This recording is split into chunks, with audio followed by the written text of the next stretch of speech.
ആമേൻ. ഇന്ന് രാത്രി നമ്മൾ വായിച്ച വേദഭാഗം കർത്താവായ യേശു ക്രിസ്തുവിന്റെ മടങ്ങിവരവിനെ സംബന്ധിച്ച് സ്വർഗത്തിലെ ദൂതന്മാർ വിളിച്ചു പറയുന്ന ഒരു പ്രവചന വാക്യം എന്ന് വേണമെങ്കിൽ പറയാം.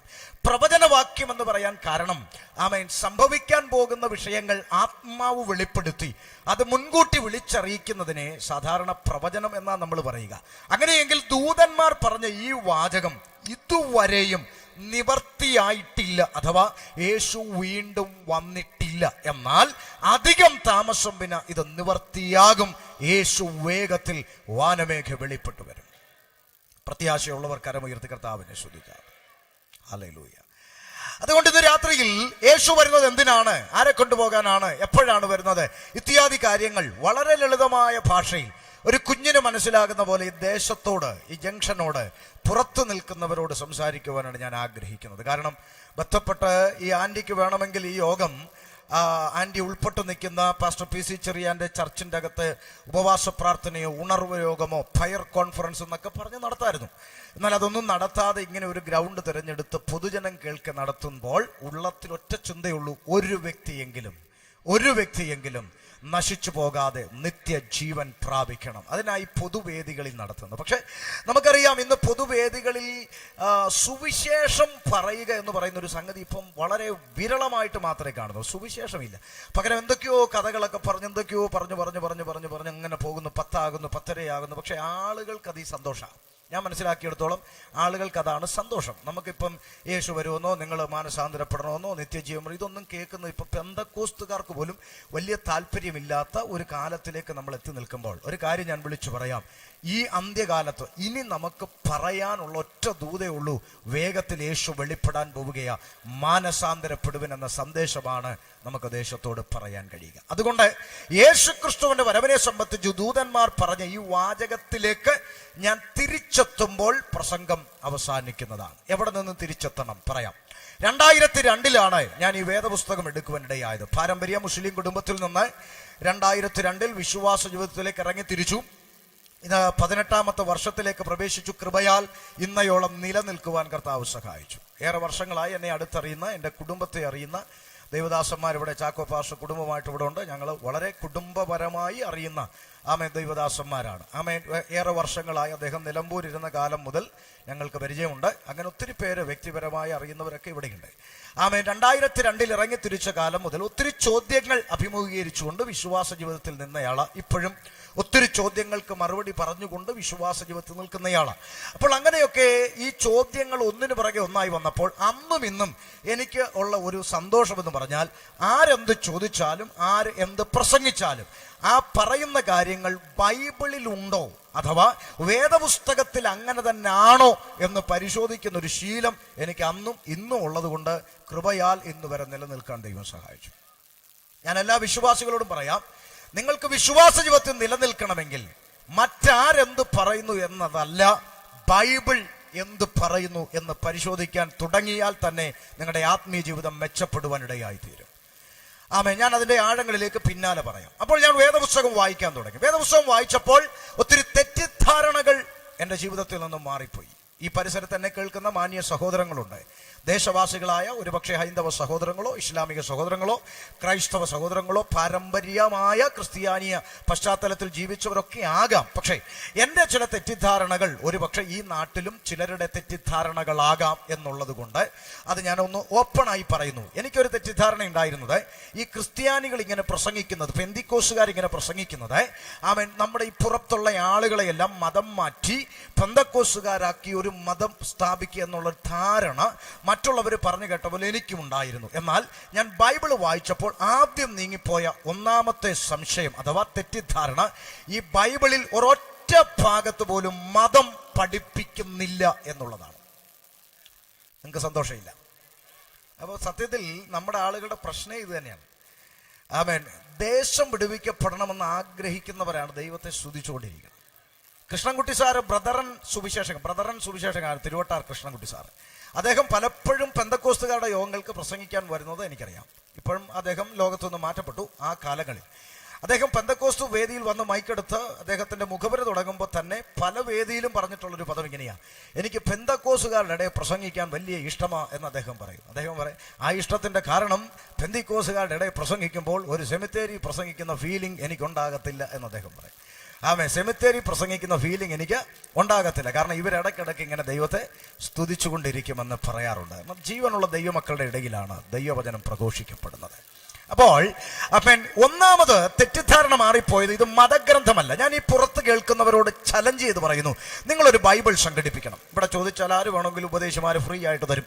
സംഘടിപ്പിച്ചത് വായിക്കണം. ഇത് വായിച്ചിട്ട് ഏതെങ്കിലും ഒരു ഭാഗത്ത് ഈ പുസ്തകം മതത്തെക്കുറിച്ച് പഠിപ്പിക്കുന്നുണ്ടെന്ന് ഒരു അരമുറി കഷണ വചനം എവിടെങ്കിലും നിങ്ങൾ കാണിച്ചു തന്നാൽ, മതം സ്ഥാപിക്കണമെന്നോ മതം മാറ്റണമെന്നോ മതത്തിൽ ചേർക്കണമെന്നോ മതം എന്ന് പറഞ്ഞിട്ട് എവിടെങ്കിലും യേശുക്രിസ്തുവോ ശിഷ്യഗണങ്ങളോ പഠിപ്പിക്കുന്ന ഭാഗം നിങ്ങൾ കാണിച്ചാൽ അന്ന് ഈ പുസ്തകം ഞാൻ താഴെ വെച്ച് നാളെ മുതൽ നിങ്ങൾ പറയുന്ന ദൈവത്തെ ഞാൻ ഒന്ന് പ്രസംഗിക്കാം.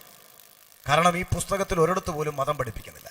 അതേസമയം ഞാൻ മുൻപ് വിശ്വസിച്ചിരുന്ന ഇസ്ലാമിക സഹോദരങ്ങൾ വിശ്വസിക്കുന്ന മതഗ്രന്ഥമായിരിക്കുന്ന ഖുർആൻ എന്ന ഗ്രന്ഥം, അതിനകത്ത് ഇവിടെ ഇരിക്കുന്ന ഏത് മുസ്ലിം സഹോദരങ്ങളോട് നിങ്ങൾ ചോദിച്ചാലും വ്യക്തമായി പറയും മതം പഠിപ്പിക്കുന്നുണ്ട്, മതഗ്രന്ഥമാണ്, മതപ്രഭാഷണ പരമ്പര എന്നാണ് അവരുടെ യോഗങ്ങളുടെ പേര് പോലും.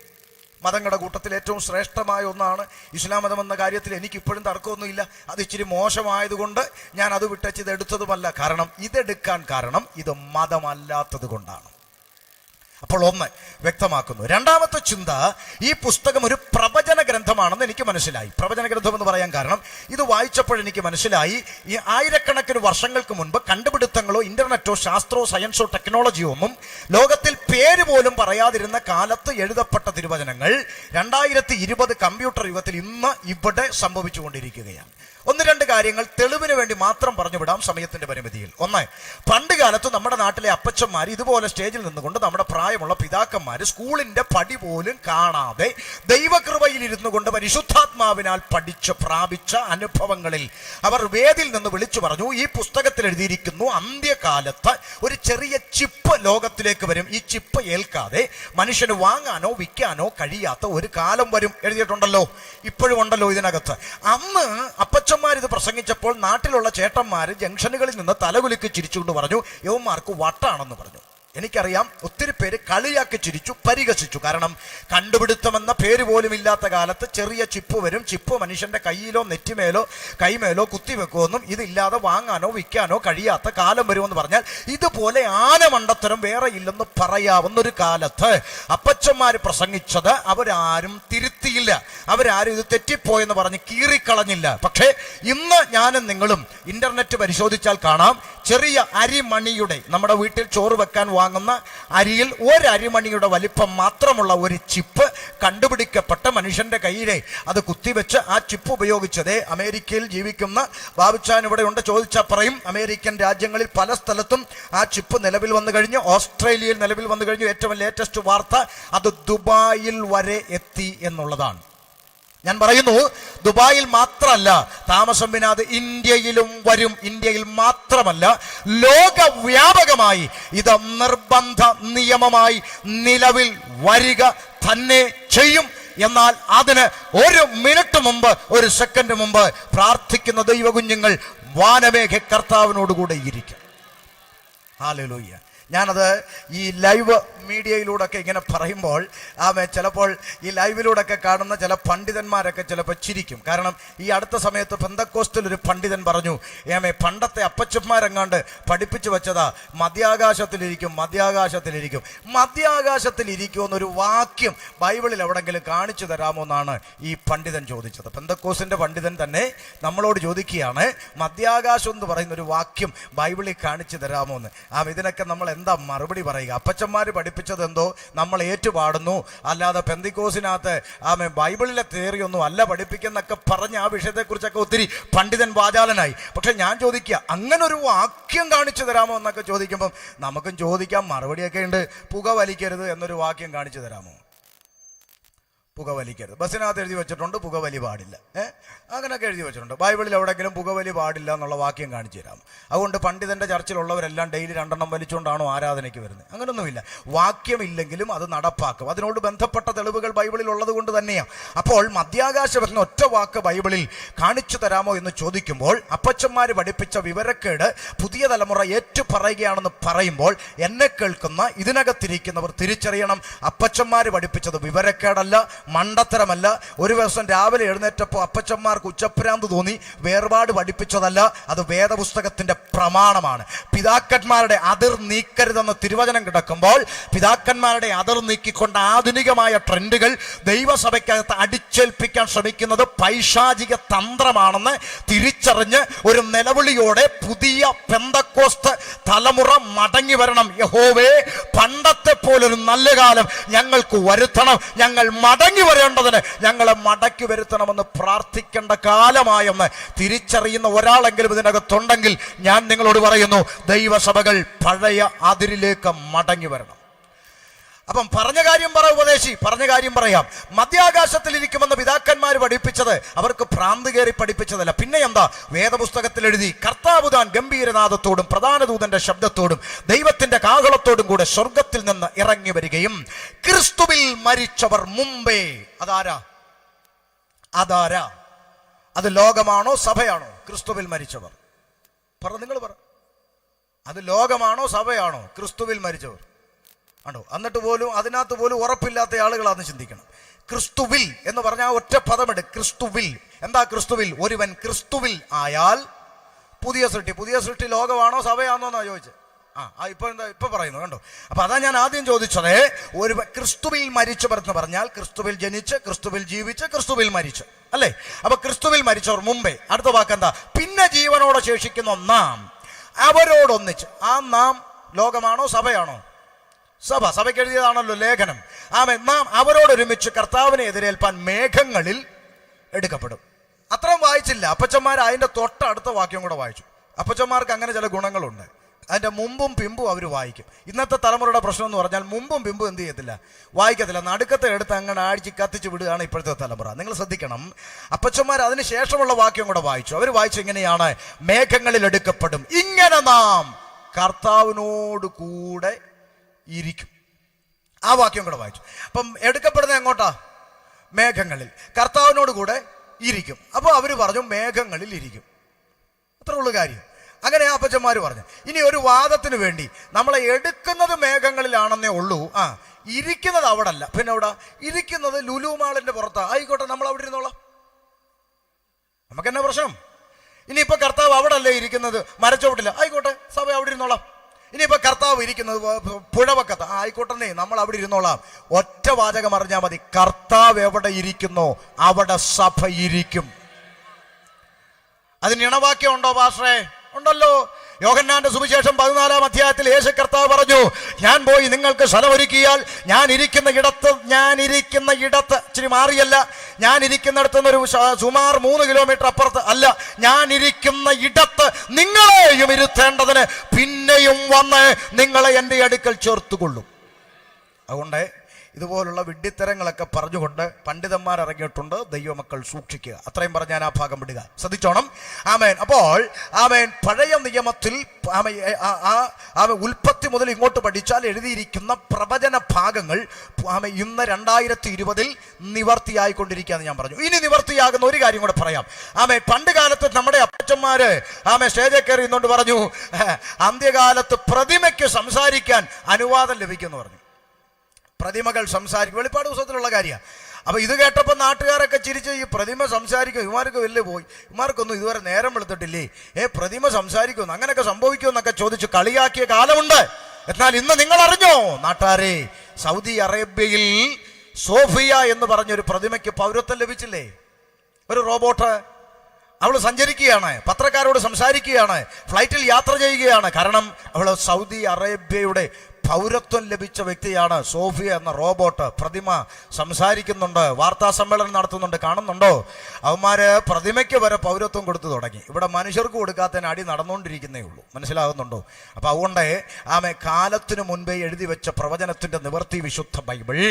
അപ്പൊ 2 പ്രവചന ഗ്രന്ഥം. 3 ബൈബിൾ പൂർണ്ണതയുള്ള ഗ്രന്ഥമാണ്. എന്ന് പറഞ്ഞാൽ എന്താ? എന്ന് പറഞ്ഞാൽ ഒരു സ്ഥലത്ത് ഇങ്ങനെ എഴുതി, ഒരു സ്ഥലത്ത് അങ്ങനെ എഴുതി വെച്ചിരിക്കുന്ന പുസ്തകമല്ല വിശുദ്ധ ബൈബിൾ.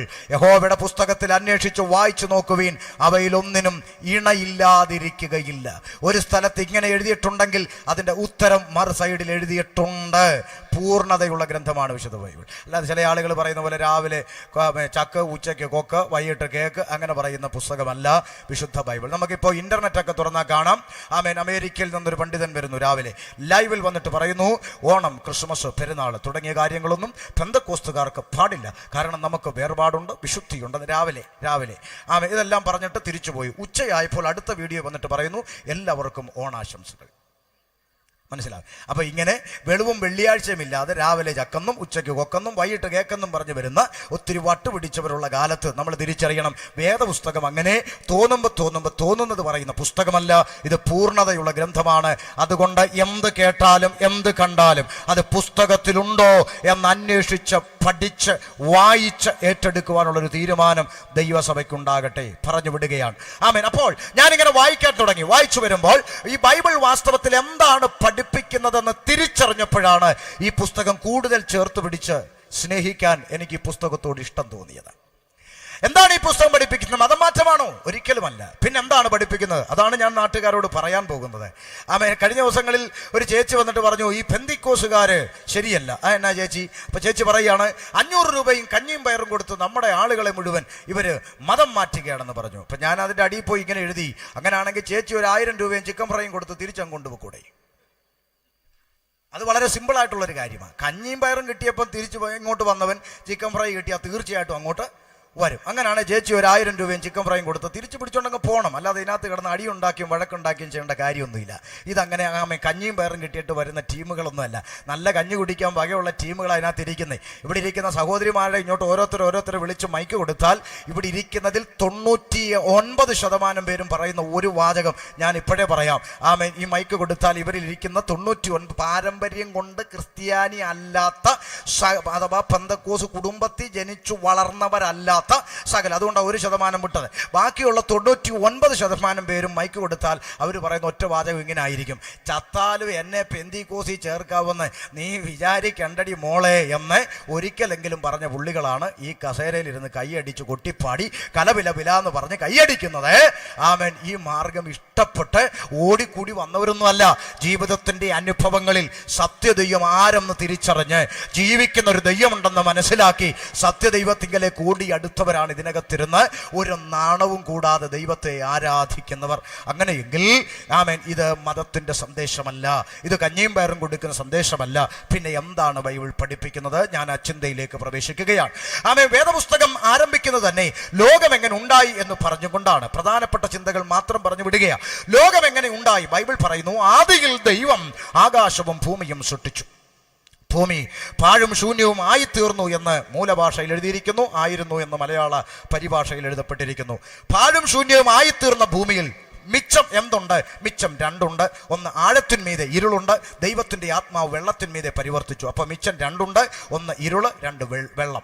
ഈ 2 കാര്യങ്ങളേ ഉള്ളൂ. ആമേൻ. ഇരുളിനെ നേരെ നോക്കി ദൈവത്തിന്റെ ആദ്യത്തെ പദം ഇങ്ങനെ കൽപ്പിച്ചു, വെളിച്ചം ഉണ്ടാകട്ടെ. അവിടെ തുടങ്ങി സൃഷ്ടിപ്പ്. ആമേൻ. അവിടെ തുടങ്ങി ചരാചരങ്ങൾ, ഇടജാതി, മൃഗജാതി, കന്നുകാലി, നാൽക്കാലി, പറവജാതി, അങ്ങനെ അടുക്കടുക്കായി ദൈവം ചരാചരങ്ങളെ സൃഷ്ടിച്ചു, ഭൂമിയെ ചമയിച്ചു. ഒടുവിൽ 6-ാം ദിവസം ദൈവം മനുഷ്യനെ സൃഷ്ടിക്കാൻ തീരുമാനിക്കുന്നു. ഞാൻ വളരെ ആകാംക്ഷയോടെ ബൈബിൾ പഠിക്കുമ്പോൾ കൊരങ്ങി നിന്ന് മനുഷ്യനുണ്ടായി എന്ന് പഠിച്ച് സ്കൂളിൽ പഠിച്ചു വന്ന ഞാൻ വേദപുസ്തകത്തിലേക്ക് നോക്കിയപ്പോൾ മനുഷ്യൻ കൊരങ്ങി എന്നല്ല വന്നത്. പിന്നെയോ യഹോവയായ ദൈവം നിലത്തെ മണ്ണുകൊണ്ട് ഒരു മനുഷ്യരൂപം നിർമ്മിച്ചിട്ടവന്റെ മൂക്കിൽ ജീവശ്വാസം ഊതി മനുഷ്യൻ ജീവനുള്ള ദേഹിയായി തീർന്നു. ഉലകത്തിൽ ആദ്യമായി ഒരു മനുഷ്യൻ നിർമ്മിക്കപ്പെട്ടു. അവന്റെ പേര് ആദാം. ഇതാണ് ബൈബിൾ പഠിപ്പിക്കുന്നത്. ഇതിലിപ്പോൾ ആർക്കെങ്കിലും ഇച്ചിച്ച് തോന്നേണ്ട കാര്യമൊന്നുമില്ല. ഒരു മനുഷ്യനെ സൃഷ്ടിച്ചു, അവൻ്റെ പേര് ആദാം. ഇനി ഇച്ചിച്ച് തോന്നണമായിരുന്നു എപ്പോഴാ? ആദ്യമായിട്ട് ദൈവം ഒരു ക്രിസ്ത്യാനിയെ സൃഷ്ടിച്ചു എന്ന് എഴുതിയിരുന്നെങ്കിൽ നമുക്ക് പറയാമായിരുന്നു, ഈ ദൈവം വർഗീയവാദിയാണെന്ന് വേണേൽ പറയാമായിരുന്നു. ക്രിസ്ത്യാനിയെ സൃഷ്ടിച്ചെന്നില്ല, മുസൽമാനെ സൃഷ്ടിച്ചെന്നില്ല, ഹൈന്ദവനെ സൃഷ്ടിച്ചെന്നില്ല, ആണും പെണ്ണുമായി സൃഷ്ടിച്ചു. അപ്പോ ഈ പ്രപഞ്ചത്തെ നിർമ്മിച്ച പടച്ചവൻ, സട്ടാവ്, ഈശ്വരൻ, ഭഗവാൻ, ദൈവം സ്വർഗത്തിൽ നിന്ന് ഭൂമിയിലേക്ക് കുനിഞ്ഞു നോക്കിയാൽ എനിക്ക് തോന്നുന്നു, എൻ്റെ ഭാഷയിൽ പറഞ്ഞാൽ ഇപ്പൊ തലതല്ലിച്ചിരിക്കും ദൈവം. കാരണം എന്താ, അങ്ങേര് സൃഷ്ടിച്ചത് ആകെ രണ്ടേ ഉള്ളൂ, ആണും പെണ്ണും. ഇപ്പൊ നോക്കിയാൽ 50,000 വിഭാഗം ഇവിടെ ഉണ്ട്. ഇത് കണ്ട് ദൈവം തന്നെ ചിലപ്പോൾ തലതല്ലിച്ചിരിക്കുന്നുണ്ടായിരിക്കും. കാരണം ഇതിനെയൊക്കെ തരംതിരിച്ചത് ദൈവമല്ല, ഇതിനെയൊക്കെ തരംതിരിച്ചത് മനുഷ്യനാണ്. അതുകൊണ്ടാണ് യേശുദാസ് ഇങ്ങനെ പാടിയത്, മനുഷ്യൻ മതങ്ങളെ സൃഷ്ടിച്ചു, മതങ്ങൾ ദൈവങ്ങളെ സൃഷ്ടിച്ചു, മനുഷ്യനും മതങ്ങളും ദൈവങ്ങളും കൂടി മണ്ണിനു വേണ്ടി അടിയുണ്ടാക്കുന്നതൊക്കെ അങ്ങേര് പാടിയപ്പോൾ ബോധമുള്ള ആരും അങ്ങേരെ ഇരുട്ടടി അടിക്കാൻ പോയിട്ടില്ല. നമുക്കറിയാം, കാരണം അങ്ങേര് പാടിയത് ശരിയാണെന്ന് ബോധമുള്ള എല്ലാവർക്കും അറിയാം. അതുകൊണ്ട് ദൈവം ഇതിനെയൊന്നും തരംതിരിച്ച് സൃഷ്ടിച്ചില്ല, ആണും പെണ്ണുമായി സൃഷ്ടിച്ചു. അത്രയും മനസ്സിലാക്കിയെന്ന് വിശ്വസിക്കുന്നു. അടുത്ത ചിന്തയിലേക്ക് വരാം. സൃഷ്ടാവായ ദൈവത്തെ ആരാധിച്ചും കൊണ്ട് സൃഷ്ടിയായ മനുഷ്യൻ ഏദൻ പൂങ്കാവനത്തിലായിരുന്നു. ദൈവം അവരുടെ കാര്യങ്ങളൊക്കെ നോക്കി അവർ ദൈവത്തോട് ഒന്നിച്ച് വസിക്കുന്ന അനുഭവത്തിലായിരുന്നു. ആ അനുഭവത്തിനൊരു പ്രത്യേകതയുണ്ട്. എന്താണ് ആ പ്രത്യേകത എന്ന് ചോദിച്ചാൽ, ലൂക്കോസ് സുവിശേഷകൻ 3-ാം അധ്യായം 38-ാമത്തെ തിരുവചനത്തിൽ രേഖപ്പെടുത്തിയ പ്രത്യേകത, ആദാം ദൈവത്തിന്റെ മകൻ. ശ്രദ്ധിക്കണം, മനുഷ്യനെ സൃഷ്ടിച്ചപ്പോൾ മനുഷ്യന് ദൈവം കൊടുത്ത പദവി എന്താ? പുത്രത്വം എന്ന പദവി. പുത്രത്വം എന്ന പദവിയാണ് ദൈവം മനുഷ്യന് കൊടുത്തത്. അതുകൊണ്ടാണ് ബൈബിൾ പണ്ഡിതന്മാർ ബൈബിളിനെ കുറിച്ച് പറയുന്ന ഒരു പദം നിങ്ങൾ ശ്രദ്ധിക്കണം. ബൈബിളിനെ കുറിച്ച് പണ്ഡിതന്മാർ, നിരൂപകന്മാർ പറയുന്ന ഒരു പദമുണ്ട്. ഈ ബൈബിളിന് ഒത്തിരി പേരുകളുണ്ട്. അതിലൊരു പേരാ ഇങ്ങനെ പറയുന്നത്, നിത്യത മുതൽ നിത്യത വരെ എന്ന് പറയാറുണ്ട്. അപ്പൊ നിങ്ങൾ ചിന്തിക്കണം, നിത്യത മുതൽ നിത്യത വരെ എന്ന് പറയുമ്പോൾ സാധാരണ ഒരു വിശ്വാസി ചിന്തിക്കുക, നിത്യത മുതൽ നിത്യത വരെ എന്ന് പറയുമ്പോൾ വെളിപ്പാടിൽ നിത്യതയുണ്ട്, നമുക്കറിയാം, വെളിപ്പാടിൽ നിത്യതയുണ്ട്. ഉൽപ്പത്തിയിൽ നിത്യതയുണ്ടോ? അങ്ങനെ ഈ പണ്ഡിതന്മാർ ഇങ്ങനെ പറഞ്ഞ്, ഉൽപ്പത്തിയിൽ നിത്യതയുണ്ടോ? സത്യത്തിൽ എന്താ ഈ നിത്യത? അത് നമുക്കറിയോ? എന്താ ഈ നിത്യത? ദൈവത്തോട് ഒന്നിച്ച് വസിക്കുന്ന അനുഭവം, അതാ നിത്യത. നമ്മളിനി പോകാനിരിക്കുന്ന നിത്യത എന്ന് പറയുന്നത് എന്തിനാ? അവിടെ പോയി സെക്രട്ടറി ആകാനോ? പിന്നെ ട്രഷാറോ, സൂപ്രണ്ടോ? അവിടെ സെക്രട്ടറിയും ട്രഷാറും സൂപ്രണ്ടും റവയും മൈതായും ഒന്നുമില്ല. അവിടെ ആകെ ഉള്ള എന്താണ്? ദൈവത്തെ ഇടവിടാതെ ദൈവത്തെ ആരാധിച്ചും മഹത്വപ്പെടുത്തിയും കൊണ്ട് നാം കർത്താവിനൊപ്പം വസിക്കുന്ന അനുഭവം, ദൈവത്തോട് ഒന്നിച്ച് വസിക്കുക, ദൂതന്മാരെ പോലെ ആയിത്തീരുക, അല്ലേ? അവ ദൈവത്തോട് ഒന്നിച്ച് വസിക്കുന്ന അനുഭവമാണ് നിത്യതയെങ്കിൽ ഉൽപ്പത്തിയിൽ മനുഷ്യൻ അങ്ങനെ ആയിരുന്നു. അവർ ദൈവത്തോടു കൂടെ ആയിരുന്നു, ദൈവമായിരുന്നു അവരുടെ കാര്യങ്ങളൊക്കെ അന്വേഷിച്ചതും നോക്കിയതും കരുതിയതും ഒക്കെ ദൈവം തന്നെയായിരുന്നു. അപ്പോൾ പുത്രത്വം എന്ന പദവിയിലാണ് ദൈവം മനുഷ്യനെ സൃഷ്ടിച്ചത് എന്ന് നാം തിരിച്ചറിയണം. ഈ പുത്രത്വം നഷ്ടപ്പെട്ടത് എവിടെ വെച്ചാ?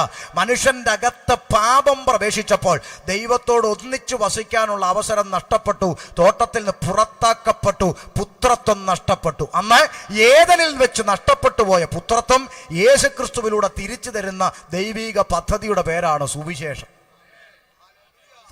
സിമ്പിളാണ്, തലമുകേണ്ട കാര്യത്തിനില്ല. ഏദനിൽ വെച്ച് നഷ്ടപ്പെട്ടു പോയ പുത്രത്വം അഥവാ ദൈവത്തോട് ഒന്നിച്ച് വസിക്കാനുള്ള ഭാഗ്യം അവിടെ വെച്ച് നഷ്ടപ്പെട്ടു. ഇനി ആ ഭാഗ്യം തിരിച്ചു തരുന്ന എപ്പോഴാ? അവനെ കൈക്കൊണ്ട്, ആരെ?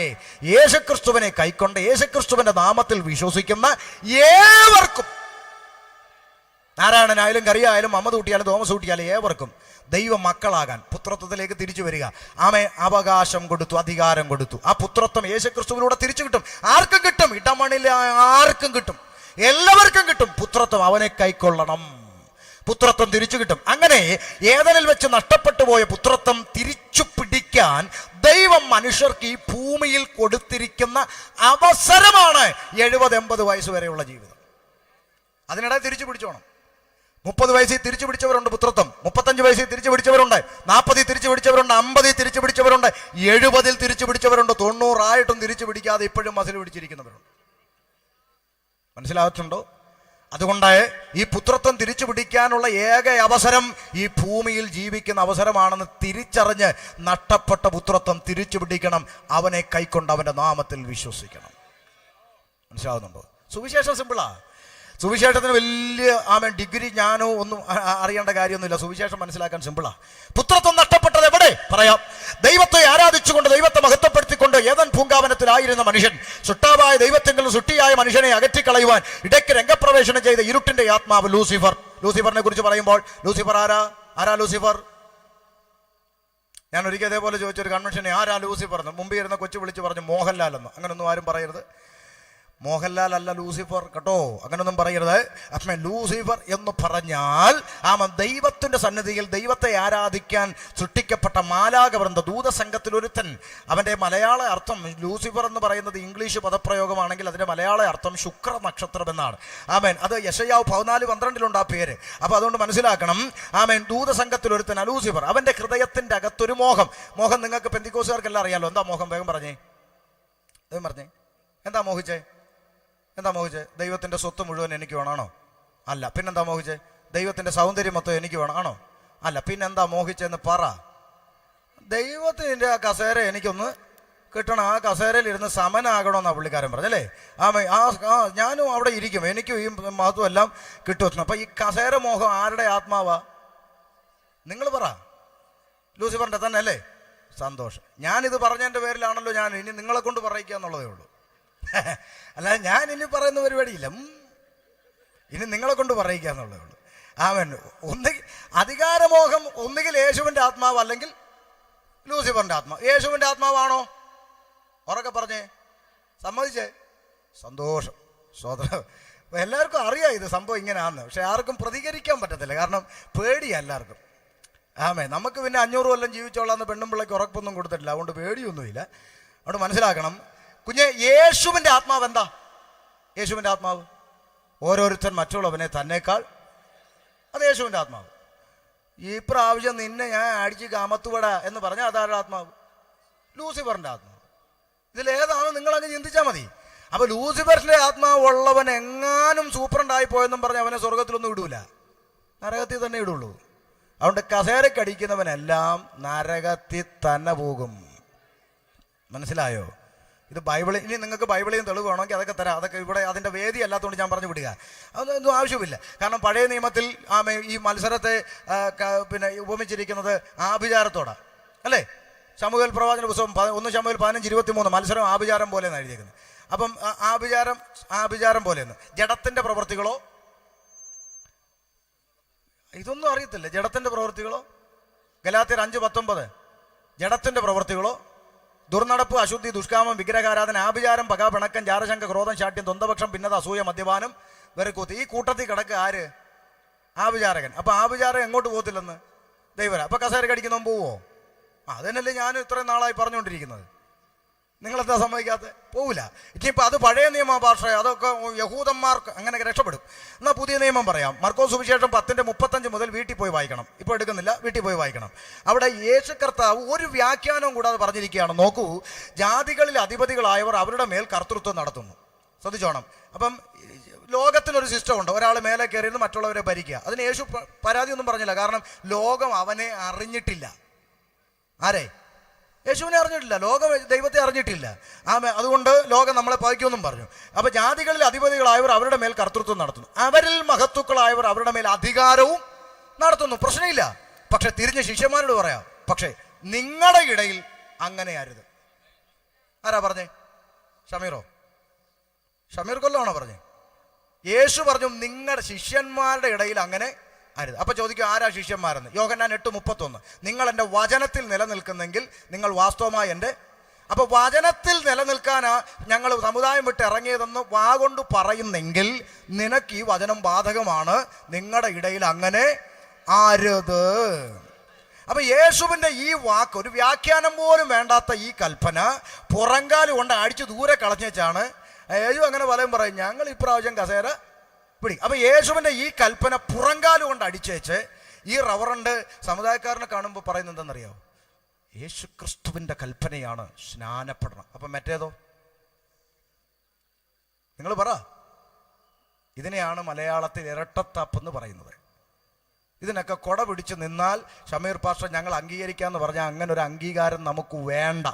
അങ്ങനെയൊക്കെയാണ് പണ്ടേ ഞാൻ കുമ്പനാട് കൺവെൻഷനിൽ പ്രസംഗിച്ചേനെ. ഇവരെയൊക്കെ അച്ചാച്ചാച്ചാച്ചാച്ചാന്നും പറഞ്ഞ് തട്ടിപ്പൊത്തി നിന്നെങ്കിൽ. അങ്ങനെ നിൽക്കാത്തത് കൊണ്ട് എനിക്കിന്നും തെരുവ് കിടപ്പുണ്ട്. ഞാൻ തുടങ്ങിയത് തെരുവിലാണ്. അന്ത്യത്തോളം തെരുവിൽ നിൽക്കേണ്ടി വന്നാലും ഇരട്ടത്താപ്പിനും കള്ളത്തരത്തിനും വചനവിരുദ്ധമായതിനും കൂട്ടുനിൽക്കാൻ കിട്ടത്തില്ല. അതിൻ്റെ പേരിൽ 1 അല്ല 9 പേര് മുടങ്ങിയാലും വചനവിരുദ്ധമായതിനെ കൈയടിക്കുന്ന പരിപാടിയില്ലെന്ന് തീരുമാനിച്ചാണ് വിശ്വാസ ജീവിതത്തിൽ ഇറങ്ങിത്തിരിച്ചത്. അതൊന്നുകൂടി നിലപാട് വ്യക്തമാക്കി എന്നുള്ളതേ ഉള്ളൂ, അല്ലാതെ ആരും പേടിക്കണ്ട. അപ്പൊ ശ്രദ്ധിക്കുക, ആമേൻ. അധികാരമോഹം, ഹൃദയത്തിന്റെ അകത്ത് കസേര മോഹിച്ചവൻ, ഹൃദയത്തിന്റെ നിരൂപണങ്ങൾ ദൂരത്ത് നിന്ന് ഗ്രഹിക്കുന്ന മഹാദൈവം ഇവന്റെ പദവിയിൽ നിന്ന് അവനെ വെട്ടിക്കളഞ്ഞു.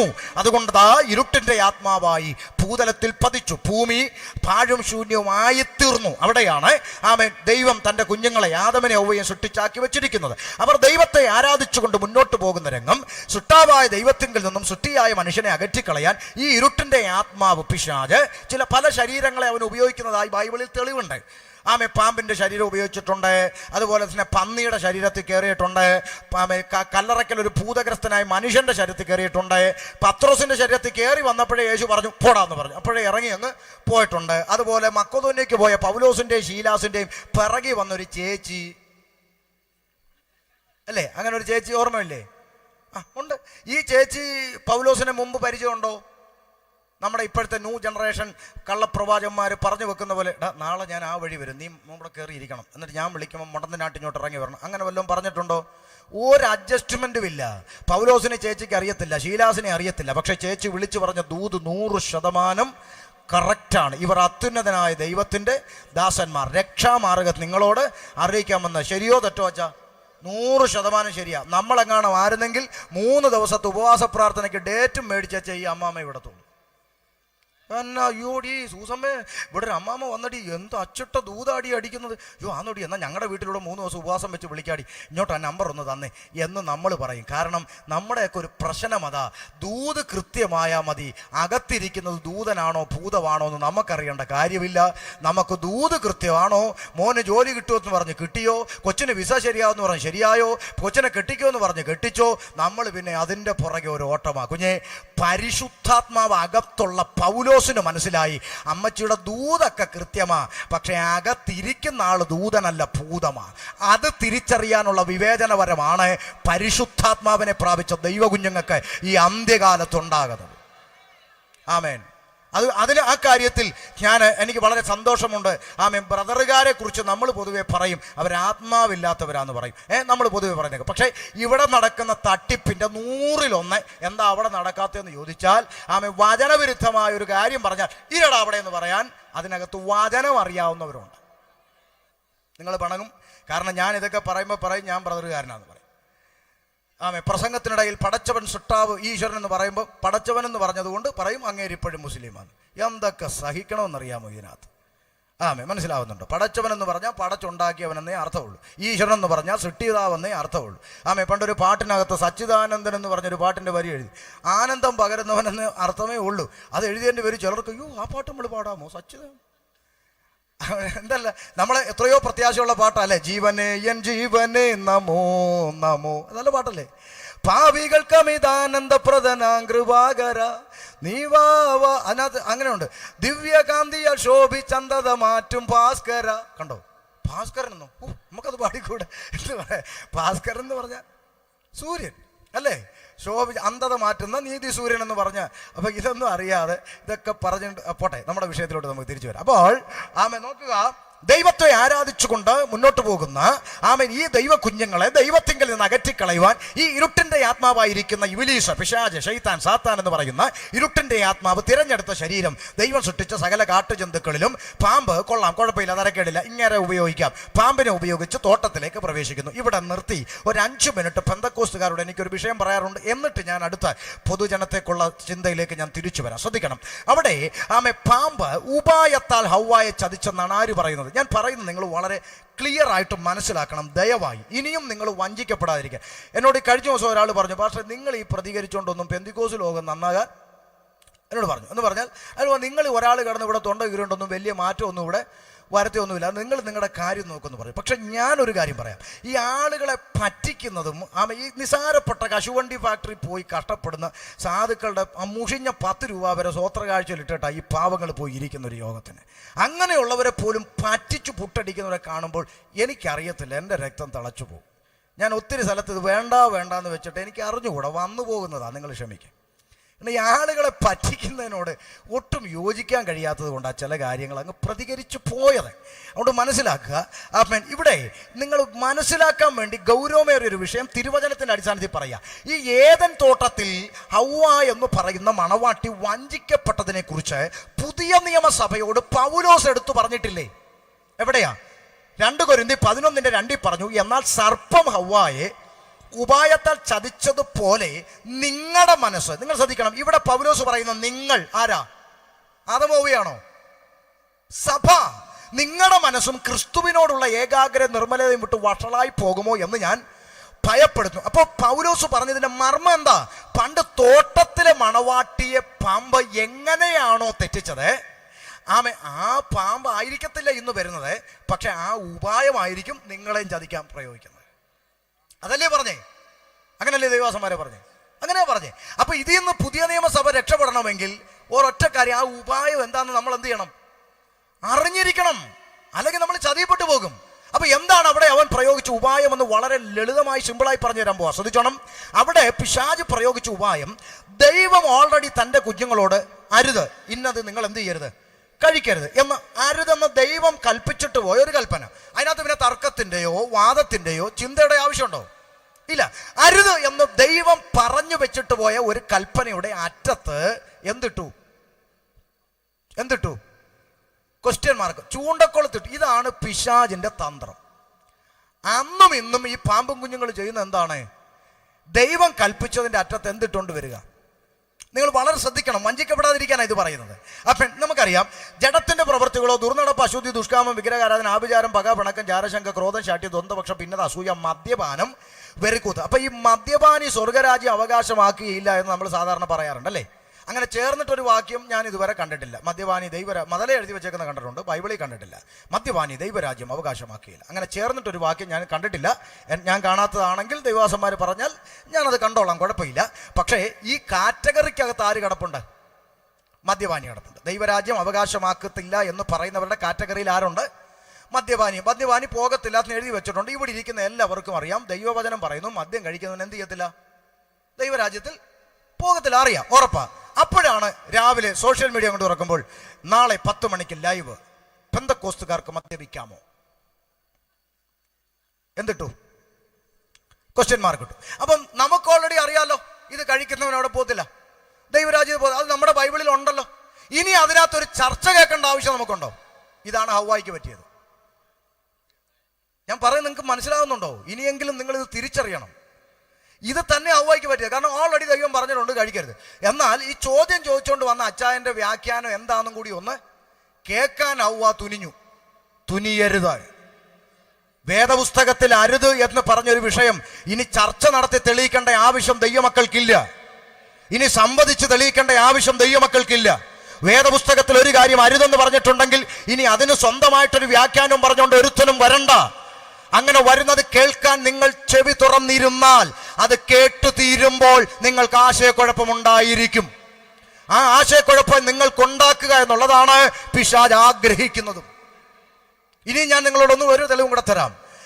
മൂടുപടം ഇടാതെ പ്രാർത്ഥിക്കുകയോ പ്രവചിക്കുകയോ ചെയ്യുന്ന ഏത് സ്ത്രീയും തന്റെ തലയാകുന്ന പുരുഷൻ അപമാനം വരുത്തുന്നു എന്ന് ബൈബിളിൽ ഉണ്ടല്ലോ, ഉണ്ട്. അപ്പൊ നാളെ രാവിലെ ചിന്താ വിഷയം, സ്ത്രീകൾ മൂടുപടം ഇടണോ വേണ്ടയോ?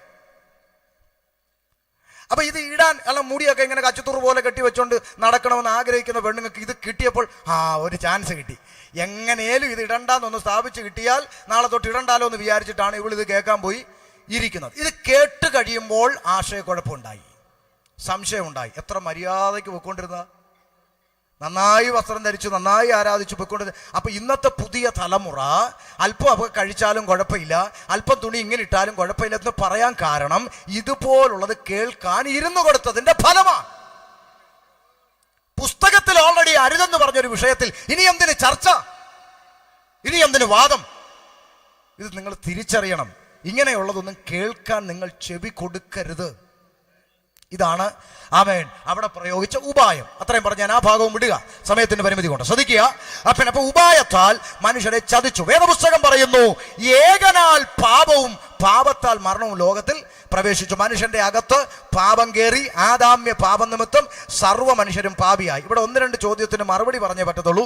ചില ആളുകൾ പറയും, ഉപദേശിമാരുടെ മൈക്ക് കൊടുത്താൽ യോന്മാർ പറയുന്നത് മനുഷ്യൻ പാപിയാ പാപിയാ പാപിയാ, മനുഷ്യൻ പാപി അല്ല എന്ന് പറയുന്നവർ നമ്മുടെ നാട്ടിലുണ്ട്. അങ്ങനെ ആരെങ്കിലും ഇടമണ്ണിൽ എന്നെ കേൾക്കുന്നെങ്കിൽ ഇന്ന് രാത്രി കടയടച്ചു പോകുമ്പോൾ കടയ്ക്ക് പൂട്ടിടരുത്. നാളെ രാവിലെ അറിയാം ഇവിടെ പാപി ഉണ്ടോ ഇല്ലയോ എന്ന്. വേറെ എങ്ങും തപ്പി പോകണ്ട. അപ്പം ഇന്ന് രാത്രി ഒന്ന് ടെസ്റ്റ് ചെയ്താൽ മതി. നമ്മുടെയൊക്കെ വീട്ടിൽ കഥ കടച്ച് കൊളുത്തിട്ട് ഓടാമ്പലും പിടിച്ചു വെച്ച് എന്നിട്ട് അതിൻ്റെ പുറകെ ചട്ടിയും കലവും ഒക്കെ വാരി അടുക്കിയിട്ടാണ് പല പെണ്ണുങ്ങൾ ഉറങ്ങുന്നത്. എന്നിട്ടും സമാധാനമില്ല. കാരണം പാപിയുണ്ട്. പാപി ഇല്ലെങ്കിൽ ഇവിടെ പോലീസ് സ്റ്റേഷൻ്റെ ആവശ്യമില്ല, അല്ലേ? മനുഷ്യൻ പാപിയാണ്. ഇനി വേറെ ചിലർ ഒരു വാദത്തിന് പറയും, ആയിരിക്കാം, പക്ഷേ ഞാൻ പാപിയല്ല. എന്നാ, ഞാൻ ഇന്ന് വരെയും ആർക്കും ഒരു ദോഷവും ചെയ്തിട്ടില്ല, ഇന്ന് വരെ ആർക്കും ഒരു ദോഷവും ചെയ്തിട്ടില്ല, അതുകൊണ്ട് ഞാൻ പാപിയല്ല എന്നാരെങ്കിലും പറയുന്നെങ്കിൽ, അപ്പുറത്തെ വീട്ടിലൊരു ചേട്ടൻ ഒരു മൂർഖൻ പാമ്പിനെ വളർത്തുന്നുണ്ട്. ആ പാമ്പ് ഇന്ന് വരെ ആരെയും കടിച്ചിട്ടില്ല, അതുകൊണ്ട് വിഷമില്ലെന്ന് പറഞ്ഞ് ഉമ്മ കൊടുക്കാൻ ചെന്നാലോ വിവരം അറിയും. അപ്പൊ ഇന്ന് വരെ കടിച്ചിട്ടില്ല, അത് സത്യമാണ്. അതുകൊണ്ട് വിഷമില്ലെന്ന് അർത്ഥമുണ്ടോ? ഇല്ല. അത് പുറത്തു വരേണ്ട സമയത്ത് പുറത്തു വരും. അതിന്റെ തെളിവാണ് ഇന്നലെ വരെ കതറിട്ട് വെള്ളയിട്ട് നമ്മുടെ മുമ്പിൽ കൂടെ നടന്ന അനേക ആളുകൾ ഇന്ന് സർക്കാരിന്റെ ഇരുമ്പഴിക്കകത്ത് കിടന്ന് ഉണ്ട തിന്നാൻ കാരണം അവരുടെ അകത്തിരുന്ന പാപം പുറത്തു വന്നതുകൊണ്ടാണ്. അതുകൊണ്ടല്ലേ ചില മാസങ്ങൾക്ക് മുമ്പ് വരെ കൂടത്തായി എന്ന് പറഞ്ഞ സ്ഥലത്തെ ചേച്ചിമാര് മക്കളോട് പറയുമായിരുന്നു, ആ ജോളിയെ കണ്ട് പഠിക്കടിയെന്ന്. ഇനി പറയുവോ? ഉണ്ടെന്നില്ല. ഇനി പറയുവോ? ഇല്ല. അപ്പൊ ഇതെല്ലാം തക്ക സമയത്ത് വെളിപ്പെട്ടു വന്ന പാപങ്ങളാണ്. അതുകൊണ്ട് ജനങ്ങൾ തിരിച്ചറിയുന്നു എന്നുള്ളതാണ് അതിന്റെ യാഥാർത്ഥ്യം. അപ്പോൾ മനുഷ്യൻ പാപിയാണ്. ഏകനാൽ പാപവും പാപത്താൽ മരണവും ലോകത്തിൽ കടന്നു, ബൈബിളിന്റെ പ്രഖ്യാപനം. അപ്പോൾ ഈ കേട്ടോണ്ട് നിൽക്കുന്ന ഹൈന്ദവ സഹോദരങ്ങളോ ഇസ്ലാമിക സഹോദരങ്ങളോ ന്യായമായും ചോദിക്കാം, അല്ല ഉപദേശി, നിങ്ങൾ പറഞ്ഞതൊക്കെ നമ്മൾ കേട്ടു, കുഴപ്പമൊന്നുമില്ല, നല്ല പ്രസംഗമായിരുന്നു. പക്ഷേ ഈ ഏകനാൽ പാപവും പാപത്താൽ മരണവും ലോകത്തിൽ കയറി എന്നൊക്കെ പറയുമ്പോഴേ രണ്ട് ചോദ്യം ഞങ്ങൾക്കുണ്ട്. ഒന്ന്, ഇനി ഈ ആദാമും ഹവ്വായും പാപം ചെയ്തതിന്റെ പേരിൽ ഒരു തെറ്റും ചെയ്യാത്ത ബാക്കിയുള്ള മനുഷ്യരൊക്കെ എങ്ങനെയാ പാപിയാകുന്നത്? അതിനൊരു പറയുന്നതിന് ഒരു യുക്തി വേണ്ടേ? നല്ല ചോദ്യമാണ്. രണ്ടാമത്തെ ചോദ്യം, ഇനി അഥവാ ആയിക്കോട്ടെ പാപി, നിങ്ങൾ ക്രിസ്ത്യാനികൾ അങ്ങ് ആയാൽ പോരെ പാപി, ഞങ്ങൾ ഹിന്ദുക്കളും മുസ്ലിങ്ങളും കൂടി പാപിയാണെന്ന് നിങ്ങൾ വിളിച്ചു പോകുന്നതിന്റെ ഉദ്ദേശം എന്താ? രണ്ടിനും മറുപടി പറയാം.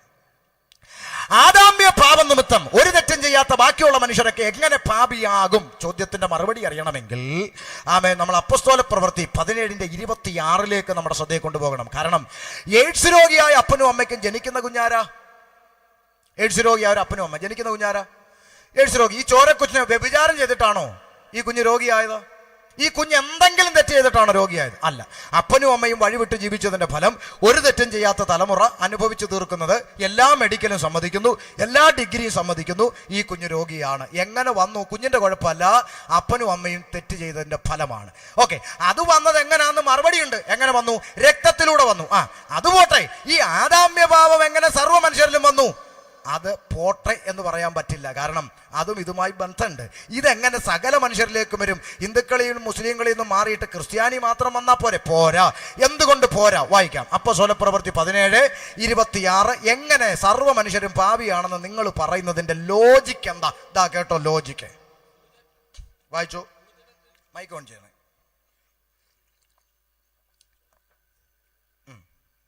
വായിച്ചു മോനെ, മൈക്ക് കണക്ട് ചെയ്യണേ. വായിച്ചു.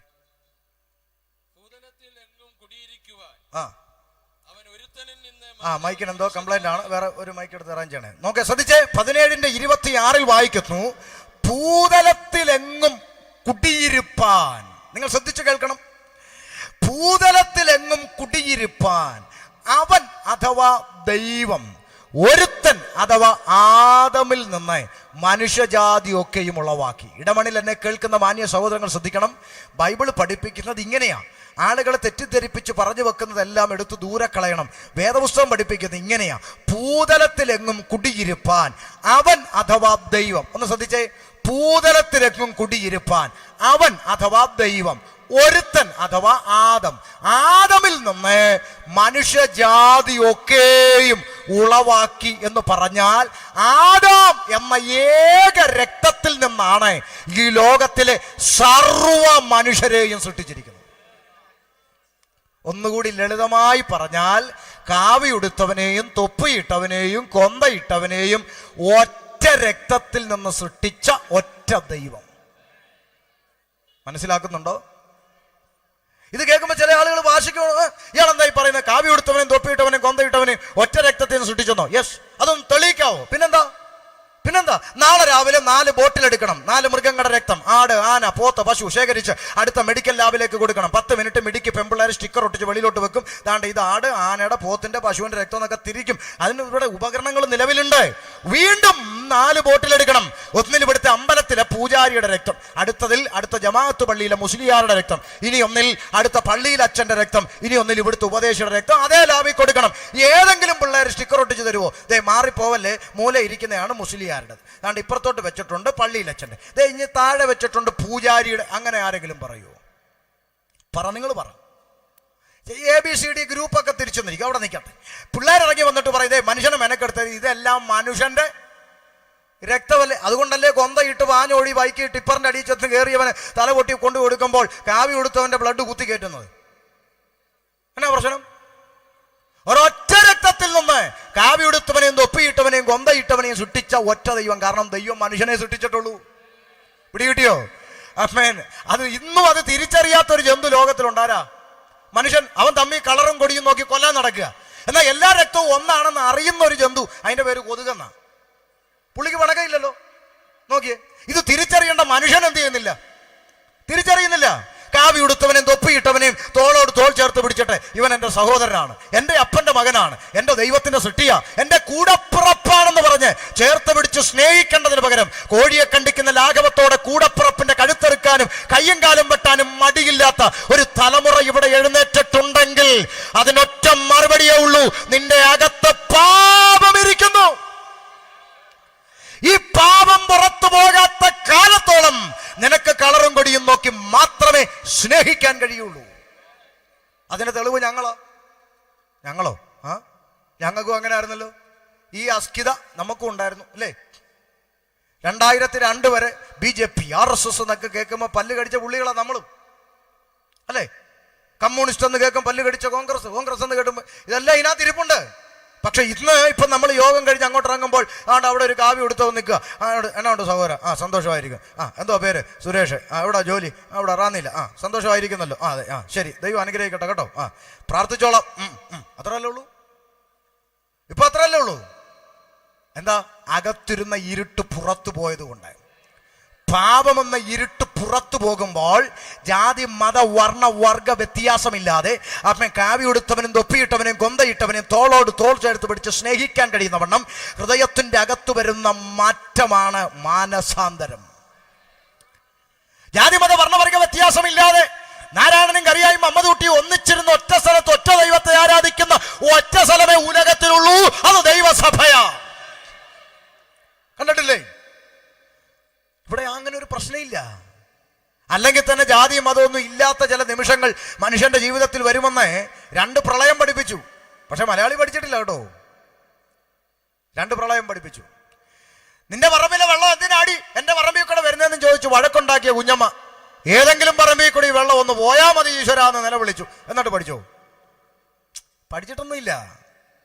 നിസാരപ്പെട്ട മഞ്ഞപ്പൊടിയും മല്ലിപ്പൊടിയും പഞ്ചസാര മോഷ്ടിച്ചെന്ന പേരും പറഞ്ഞ് ഒരു പാവം ചെറുപ്പക്കാരൻ, ജീവിക്കാൻ അവകാശമുള്ള ഒരു പൗരൻ, മധു എന്ന് പറയുന്ന ഒരു പാവം ചെറുപ്പക്കാരനെ പട്ടിയെപ്പോലെ തല്ലിക്കൊന്ന കൊച്ചു കേരളത്തെ വിശപ്പിന്റെ വില എന്താണെന്ന് ഈശ്വരൻ പഠിപ്പിച്ചില്ലേ? ലക്ഷങ്ങൾ അക്കൗണ്ടിലുള്ളവൻ ഒരു കഷ്ണം ബ്രെഡിന് വേണ്ടി ആകാശത്തേക്ക് നോക്കി നിലവിളിച്ചില്ലേ? എന്നിട്ട് പഠിച്ചോ മലയാളി? പഠിക്കൂല. മലയാളി അങ്ങനൊന്നും പഠിക്കൂല അല്ലേ? കഴുത്തൊപ്പം വെള്ളത്തില് മനുഷ്യൻ കിടന്ന് നിലവിളിച്ച് മുങ്ങിപ്പൊങ്ങിയപ്പോൾ ഒരുത്തൻ കുനിഞ്ഞു നിന്നു. ഗർഭിണിയായ സഹോദരിക്ക് ചവിട്ടിക്കേറാൻ മുതുക് കാണിച്ചു കൊടുത്തു. മുസ്ലിം സഹോദരൻ അല്ലേ? അവൻ ചവിട്ടുന്നതിന് മുമ്പ് പേര് ചോദിച്ചെങ്കിലോ? ചവിട്ടാൻ വരട്ടെ. എന്താ പേര്? നാരായണൻകുട്ടി. നീ ചവിട്ടണ്ട. നിന്റെ പേരെന്താ? തോമസ് കുട്ടി. നീയും ചവിട്ടണ്ട. നിന്റെ പേരോ? മമ്മദ് കുട്ടി. നിങ്ങൾ ചവിട്ടിക്കോളി എന്നവൻ പറഞ്ഞെങ്കിലോ? എത്ര പേര് കാണുമായിരുന്നു ഇന്ന് നമുക്ക് കൊടി പിടിക്കാനും മസിൽ പിടിക്കാനും ഒക്കെ? ഒന്നും ഇല്ലാന്നേ മുതുക് കാണിച്ചു. പ്രളയത്തിൽപ്പെട്ട് ജാതിമത വ്യത്യാസമില്ലാതെ സകലത്തിനെ പൊക്കിയെടുത്ത് ഉടുതുണി പോലും ഇല്ലാതെ ക്യാമ്പിനകത്ത് കൊണ്ടിട്ടപ്പോൾ ചില പെണ്ണുങ്ങൾ പറഞ്ഞു, കൊച്ചിന് വെക്കാൻ ഒരു സ്നഗി പോലും ഇല്ലടി എന്നൊക്കെ പറഞ്ഞ് കരഞ്ഞപ്പോൾ ഫുട്പാത്തിലിരുന്ന് കച്ചവടം ചെയ്യുന്ന നൗഷാദ് തന്റെ കടയിലുള്ള മുഴുവൻ തുണിയും പറക്കി കൊടുത്തു. കാവി ഉടുത്തവനും തൊപ്പിയിട്ടതും കൊന്തയിട്ട എല്ലാം വലിച്ചു വാരി കൊടുത്തു. നൗഷാദിന്റെ തുണി. ഇപ്പൊ ആ നൗഷാദിനെ നമ്മുടെ നാട്ടിൽ നിന്ന് ഓടിക്കണമെന്നാ പറയുന്നത്. കാരണം ഇനി അടുത്ത പ്രളയം വരണോ അവൻ്റെ സഹായം വേണമെങ്കിൽ. എന്താടോ മനുഷ്യ നന്നാവാത്തേ? ആമേൻ. ഇനി ഇത് മാത്രം മുറിച്ചിട്ടിട്ട് പറയും, കണ്ടോ പുള്ളി മുസ്ലിമിന് വേണ്ടി സംസാരിച്ചു.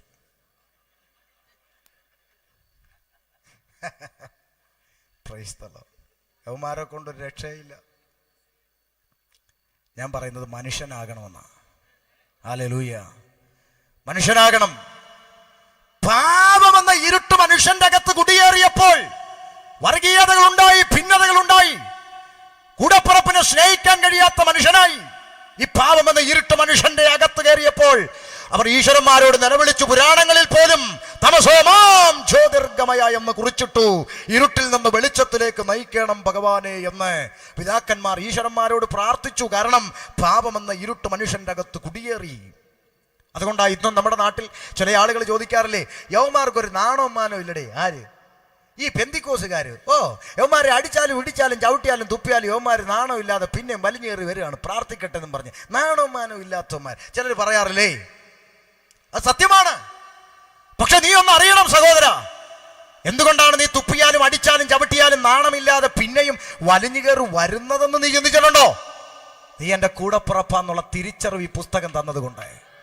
നീ എൻ്റെ അപ്പന്റെ മകനാണ്, നീ എൻ്റെ സഹോദരനാണ്.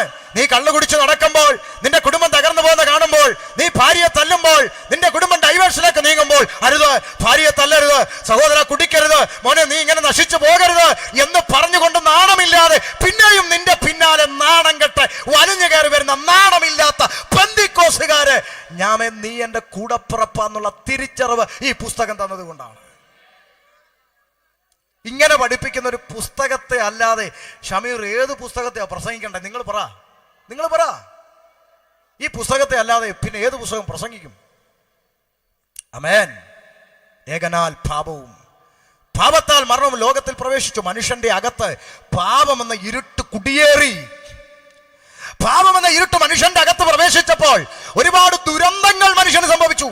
അതിൽ പ്രധാനപ്പെട്ട ഒരു ദുരന്തം മാത്രം പറയാം. റോമാലേഖനം 1-ാം അധ്യായം 21, 22, 23 വാക്യങ്ങളിൽ മനുഷ്യന്റെ അകത്ത് ഇരുട്ട് കയറിയത് നിമിത്തം സംഭവിച്ച ദുരന്തം, പ്രധാനമായിട്ടൊരു ദുരന്തം രേഖപ്പെടുത്തിയിരിക്കുന്നു. വായിക്കാം. അവർ ദൈവത്തെ അറിഞ്ഞിട്ടും അവനെ ദൈവമെന്ന് ഓർത്ത് മഹത്വീകരിക്കുകയോ നന്ദി കാണിക്കുകയോ ചെയ്യാതെ തങ്ങളുടെ നിരൂപണങ്ങളിൽ വ്യർത്ഥരായി തീർന്നു. അവരുടെ വിവേകമില്ലാത്ത ഹൃദയം ഇരുണ്ടുപോയി. മനുഷ്യന്റെ ഹൃദയത്തിന്റെ അകത്ത് ഇരുട്ട് പ്രവേശിച്ചപ്പോൾ അവരെന്ത് സംഭവിച്ചു? എന്ത് ചെയ്തു? വായിച്ചേ. ജ്ഞാനികൾ എന്ന് പറഞ്ഞുകൊണ്ട് അവർ മൂഢരായി പോയി. കണ്ടോ, പാപമെന്ന ഇരുട്ട് അകത്ത് കയറുമ്പോ ചില പുള്ളികളുടെ ചിന്ത ഇങ്ങനെ, എന്നെ ആരും ഒന്നും പഠിപ്പിക്കണ്ട, ഇതിന്റെ അപ്പുറത്തൊക്കെ എനിക്കറിയാം, ഇതൊന്നും. ജ്ഞാനികൾ എന്ന് പറഞ്ഞുകൊണ്ട് അവർ മൂഢരായി പോയി. എന്തുകൊണ്ട്? അക്ഷയനായ ദൈവത്തിന്റെ തേജസ്സിനെ അവർ ക്ഷയമുള്ള മനുഷ്യൻ, പക്ഷി, നാൽക്കാലി, ഇഴജാതി എന്നിവയുടെ രൂപസാദൃശ്യമായി മാറ്റിക്കളഞ്ഞു. കണ്ടോ, പാപമെന്ന ഇരുട്ട് മനുഷ്യന്റെ അകത്ത് കയറിയപ്പോൾ സുട്ടാവായ പടച്ചവൻ, സുട്ടാവ് ഈശ്വരൻ ദൈവം, സൃഷ്ടിച്ച ദൈവത്തെ മറന്നിട്ട് സൃഷ്ടിച്ച സുട്ടാവിന് കൊടുക്കേണ്ട മഹത്വം അവർ പങ്കുവച്ചു പലർക്കായി. ആർക്കൊക്കെ ഒന്നുകൂടെ വായിച്ചു കൊടുത്തേ. ക്ഷയമുള്ള അക്ഷയനായ ദൈവത്തിന്റെ തേജസ്സിനെ അവർ ക്ഷയമുള്ള മനുഷ്യൻ, പക്ഷി, നാൽക്കാലി, ഇഴജാതി എന്നിവയുടെ രൂപസാദൃശ്യമായി മാറ്റിക്കളഞ്ഞു. കണ്ടോ, സൃഷ്ടിച്ച സൃഷ്ടാവിന് കൊടുക്കേണ്ട മഹത്വം സൃഷ്ടികൾക്ക് പങ്കുവെച്ചു. മനുഷ്യന് കൊടുത്തു, ആൾ ദൈവങ്ങൾ ഉണ്ടായി. ആമേൻ. നാൽക്കാലിക്ക് കൊടുത്തു, ഇടജാതിക്ക് കൊടുത്തു, പ്രവജാതിക്ക് കൊടുത്തു, പക്ഷിക്ക് കൊടുത്തു. കണ്ടോ വായിച്ചത്? ഈ നാലും കൂടെ ക്രിസ്ത്യാനി ഒരു കണ്ണാടി കൂട്ടിലാക്കി ഒന്നിച്ചങ്ങ് കൊടുക്കുക. ഇപ്പം മനസ്സിലായോ? മനുഷ്യൻ, നാൽക്കാലി, ഇടജാതി. നിങ്ങൾ സൂക്ഷിച്ച് ആ പടത്തിൽ നോക്കിയാൽ ആ പാമ്പിന് 2 ചിറകൂടി കാണാം. ഒറ്റക്കൂട്ടി കണ്ണാടിക്കുട്ടി കയറ്റി ക്രിസ്ത്യാനി. ഇടയ്ക്കിടയ്ക്കൊരു വണക്കവും പുകഴ്ചയും അതിനും കൂടി കൊടുക്കാം. അക്ഷയനായ ദൈവത്തിന് കൊടുക്കേണ്ട മഹത്വം, സൃഷ്ടിച്ച സൃഷ്ടാവിന് കൊടുക്കേണ്ട മഹത്വം പങ്കുവെച്ച് സൃഷ്ടികൾക്ക് പകുത്തു കൊടുക്കാൻ കാരണം, ഹേ മനുഷ്യ, നിന്റെ അകത്ത് പാപമെന്ന ഇരുട്ട് കുടിയിരിക്കുന്നത് കൊണ്ട് സൃഷ്ടാവായ ദൈവത്തെ മറന്നുപോയിട്ട് സൃഷ്ടിയെ ദൈവമെന്ന് വിളിച്ചുകൊണ്ട് മനുഷ്യൻ ദൈവത്തിങ്കിൽ നിന്ന് അകന്നുപോയി. കാരണം അകത്ത് പാപം കയറിയപ്പോൾ അവൻ സൃഷ്ടാവിനെ മറന്നു. സൃഷ്ടിയ ദൈവം എന്ന് വിളിച്ചു. അതിന് ഒരു മണിക്കൂർ പ്രസംഗമൊന്നും വേണ്ട, ഒരൊറ്റ വാചകം മതി. പറയട്ടെ, മനുഷ്യനെ സൃഷ്ടിച്ചതാര്? ഏത് ജാതി മതം എന്തോ ആയിക്കോട്ടെ, മനുഷ്യനെ സൃഷ്ടിച്ചതാര്? ദൈവം. ഇന്ന് 2020 നമ്മൾ. അപ്പോൾ ഒരു ചോദ്യം ഒന്നുകൂടെ ചോദിക്കുക, മനുഷ്യനെ സൃഷ്ടിച്ചതാര്? ദൈവം. ഇന്ന് ദൈവത്തെ സൃഷ്ടിക്കുന്ന ആര്? അത്രേ ഉള്ളൂ. അതിനകത്തിപ്പോൾ ഒരു മണിക്കൂർ പ്രസംഗമൊന്നും വേണ്ട. ദൈവത്തെ സൃഷ്ടിക്കുന്ന ആര്? മനുഷ്യൻ. ഏത് വേണം, എങ്ങനെ വേണം അവനുണ്ടാക്കി തരും, പ്രശ്നമൊന്നുമില്ല. ഇതാണ് ഏറ്റവും വലിയ പരാജയം. മനുഷ്യൻ സൃഷ്ടാവിനെ മറന്നുപോയി, സൃഷ്ടിയ ദൈവം എന്ന് വിളിച്ചു. എന്നാൽ സൃഷ്ടാവിനെ കുറിച്ച് എന്താ ബൈബിൾ പറയുന്നത്? ഒന്ന് വായിച്ചേ. അപ്പോസ്തലപ്രവൃത്തി 17:24 മുതൽ ഒന്ന് വായിച്ചേ. 24 മുതൽ സൃഷ്ടാവായ ദൈവത്തെ കുറിച്ച് എന്താ പഠിപ്പിക്കുന്നത്? ആമേൻ.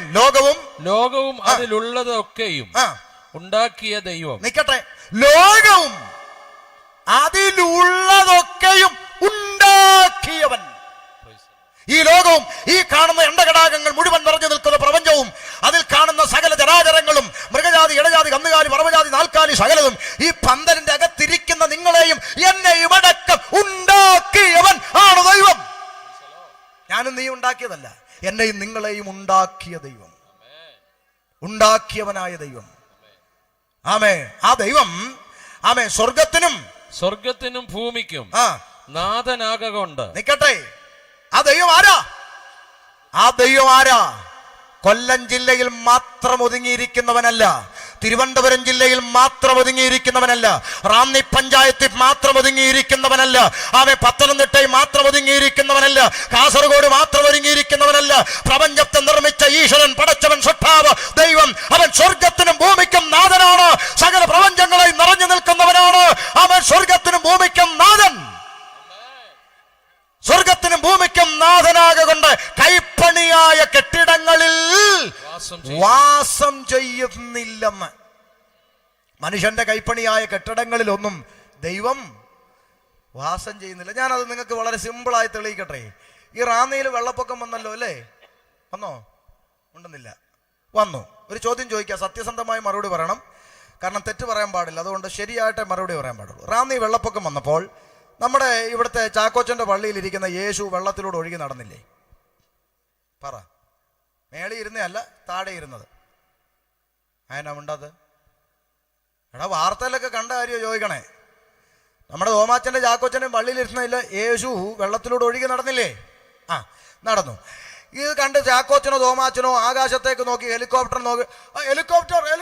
അപ്പോൾ ഒരു ഹെലികോപ്റ്റർ വന്നപ്പോൾ പ്ലീസ് എൻ്റെ യേശു ഒന്ന് രക്ഷിക്കൂ എന്ന്. യേശുവിനെ രക്ഷിക്കണമെന്ന് പറഞ്ഞോ അതോ എന്നെ രക്ഷിക്കണമെന്ന് പറഞ്ഞോ? സത്യസന്ധമായി മറുപടി പറഞ്ഞു. എന്തുവാ പറഞ്ഞേ? എന്നെ രക്ഷിക്കണമെന്ന് പറഞ്ഞു. സത്യമല്ലേ പറയുന്നത്? അതിനിപ്പോൾ നമ്മൾ ആരെ പേടിക്കും? സത്യമാണ് പറയുന്നത്. എന്നെ രക്ഷിക്കണമെന്ന് പറഞ്ഞു. അപ്പം ഹെലികോപ്റ്റർ പാച്ചിന് വന്നു, ചാക്കോച്ചനെ തൂക്കി എടുത്ത് കൊണ്ടുപോയി ക്യാമ്പിൽ കൊണ്ടാക്കി. 2 ആഴ്ച കഴിഞ്ഞപ്പോൾ വെള്ളമൊക്കെ ഇറങ്ങി. ചാക്കോച്ചൻ തിരിച്ച് വീട്ടിൽ വന്നപ്പോൾ മറ്റേ ഒഴുകിപ്പോയി യേശു അവിടെ ചെളി പിടിച്ച് കിടക്കുന്നു. ചാക്കോച്ചൻ ആ യേശുവിനെ തുടച്ചെടുത്ത് ഷോക്കേഴ്സിൽ കൊണ്ടുവച്ചിട്ട് പറയാണ്, എന്നെ രക്ഷിക്കണേ. അപ്പം ഞാനിതിനിപ്പോൾ എന്താ പറയുക? അപ്പം ഇതാ മനുഷ്യനെ നേരം വെളുത്തില്ലെന്ന് പറയുന്നത്. പിടികിട്ടിയോ? മനുഷ്യന്റെ കൈപ്പണിയായ കെട്ടിടങ്ങളിൽ വാസം ചെയ്യാത്ത ഈശ്വരൻ മനുഷ്യന്റെ കൈപ്പണിയായ കെട്ടിടങ്ങളിൽ വസിക്കുന്നില്ല. പെന്തിക്കോസുകാരുടെ കെട്ടിടത്തിനകത്തേക്ക് നിങ്ങൾ ആരാധനയ്ക്ക് വന്നാൽ, ആരാധന കഴിഞ്ഞ് ഞായറാഴ്ച ഇറങ്ങുമ്പോൾ ചർച്ച് പൂട്ടിയിട്ട് സെക്രട്ടറി, അപ്പൊ യേശുവേ ഓക്കെ അടുത്ത ആഴ്ച കാണാം കേട്ടോ, ടാറ്റ എന്ന് പറഞ്ഞിട്ട് അവൻ ഇറങ്ങിപ്പോവുകയല്ല. അതുകൊണ്ട് ആ പെന്തിക്കോസുകാരുടെ വള്ളിക്കകത്ത് വന്നാൽ പേരിന് പോലും ഫാന്റെ റെഗുലേറ്ററും ക്ലോക്കും അല്ലാതെ അവിടെ ഒന്നും കാണത്തില്ല. കാര്യം അതിനകത്ത് കുടിയിരിക്കുന്നില്ല. പ്രസംഗം കഴിച്ചിറങ്ങിപ്പോകുമ്പോൾ സെക്രട്ടറി യേശുവിനെ പൂട്ടിയച്ചല്ല ഇറങ്ങിപ്പോകുന്നത്. പിന്നെന്തിനാ അവിടെ പോയി നിങ്ങൾ പ്രാർത്ഥിക്കുന്നൊരു ചോദ്യം വന്നാൽ മറുപടി, വേദപുസ്തകത്തിൽ ഈ പ്രപഞ്ചത്തെ സൃഷ്ടിച്ച ഈശ്വരൻ, സർവ്വവ്യാപിയായ സർവശക്തനായ ലോകം മുഴുവൻ നിറഞ്ഞു നിൽക്കുന്ന സ്വർഗത്തിനും ഭൂമിക്ക് നാഥനായ ദൈവം പറഞ്ഞു, 2 or 3 പേർ എന്റെ നാമത്തിൽ പ്രാർത്ഥനയ്ക്കായി കൂടി വരുമ്പോൾ അവരുടെ മധ്യയിലേക്ക് ഇറങ്ങി വരാം, ഞാൻ ഇറങ്ങി വരാമെന്ന് പറഞ്ഞ് ദൈവത്തിന്റെ സാന്നിധ്യം, ഈശ്വരന്റെ സാന്നിധ്യം, പടച്ചവന്റെ സാന്നിധ്യം, സൃഷ്ടാവിന്റെ സാന്നിധ്യം പ്രാർത്ഥിക്കുന്ന ദൈവകുഞ്ഞുങ്ങളുടെ നടുവിലേക്ക് ഇറങ്ങി വരികയും പ്രാർത്ഥന കഴിഞ്ഞ് ഇറങ്ങിപ്പോകുന്ന ദൈവകുഞ്ഞുങ്ങളുടെ ഹൃദയമാകുന്ന മന്ദിരത്തിൽ, ഹൃദയമാകുന്ന ദേവാലയത്തിൽ, ഹൃദയമാകുന്ന കെട്ടിടത്തിൽ അവൻ കുടിയിരിക്കുകയും ചെയ്യുന്ന ദൈവം. മനുഷ്യ, ദൈവത്തിന് വസിക്കാൻ ഏറ്റവും ആവശ്യം എന്റെ എന്റെയും നിന്റെയും ഹൃദയമാണ്. നിന്റെ ഹൃദയം തുറന്നുകൊടുത്ത് അശുദ്ധിയുടെ മണ്ഡലം ഇല്ലാത്ത, അശുദ്ധി ലവലേശമില്ലാത്ത, വിശുദ്ധിയിൽ ഭയങ്കരമായ പരിശുദ്ധിയിൽ ജീവിക്കുന്ന ആ മഹാദൈവത്തിന് ഇറങ്ങി വസിക്കാൻ തക്കവണ്ണം നിന്റെ ഹൃദയത്തിന്റെ അകത്തെ അശുദ്ധി എടുത്തു നീക്കിക്കളഞ്ഞ് നീ ഒന്ന് തുറന്നു കൊടുത്താൽ ആ ഈശ്വരൻ പടച്ചവൻ സൃഷ്ടാവ് നിന്റെ ഹൃദയത്തിന്റെ അകത്ത് ഇറങ്ങി വാസം ചെയ്യും.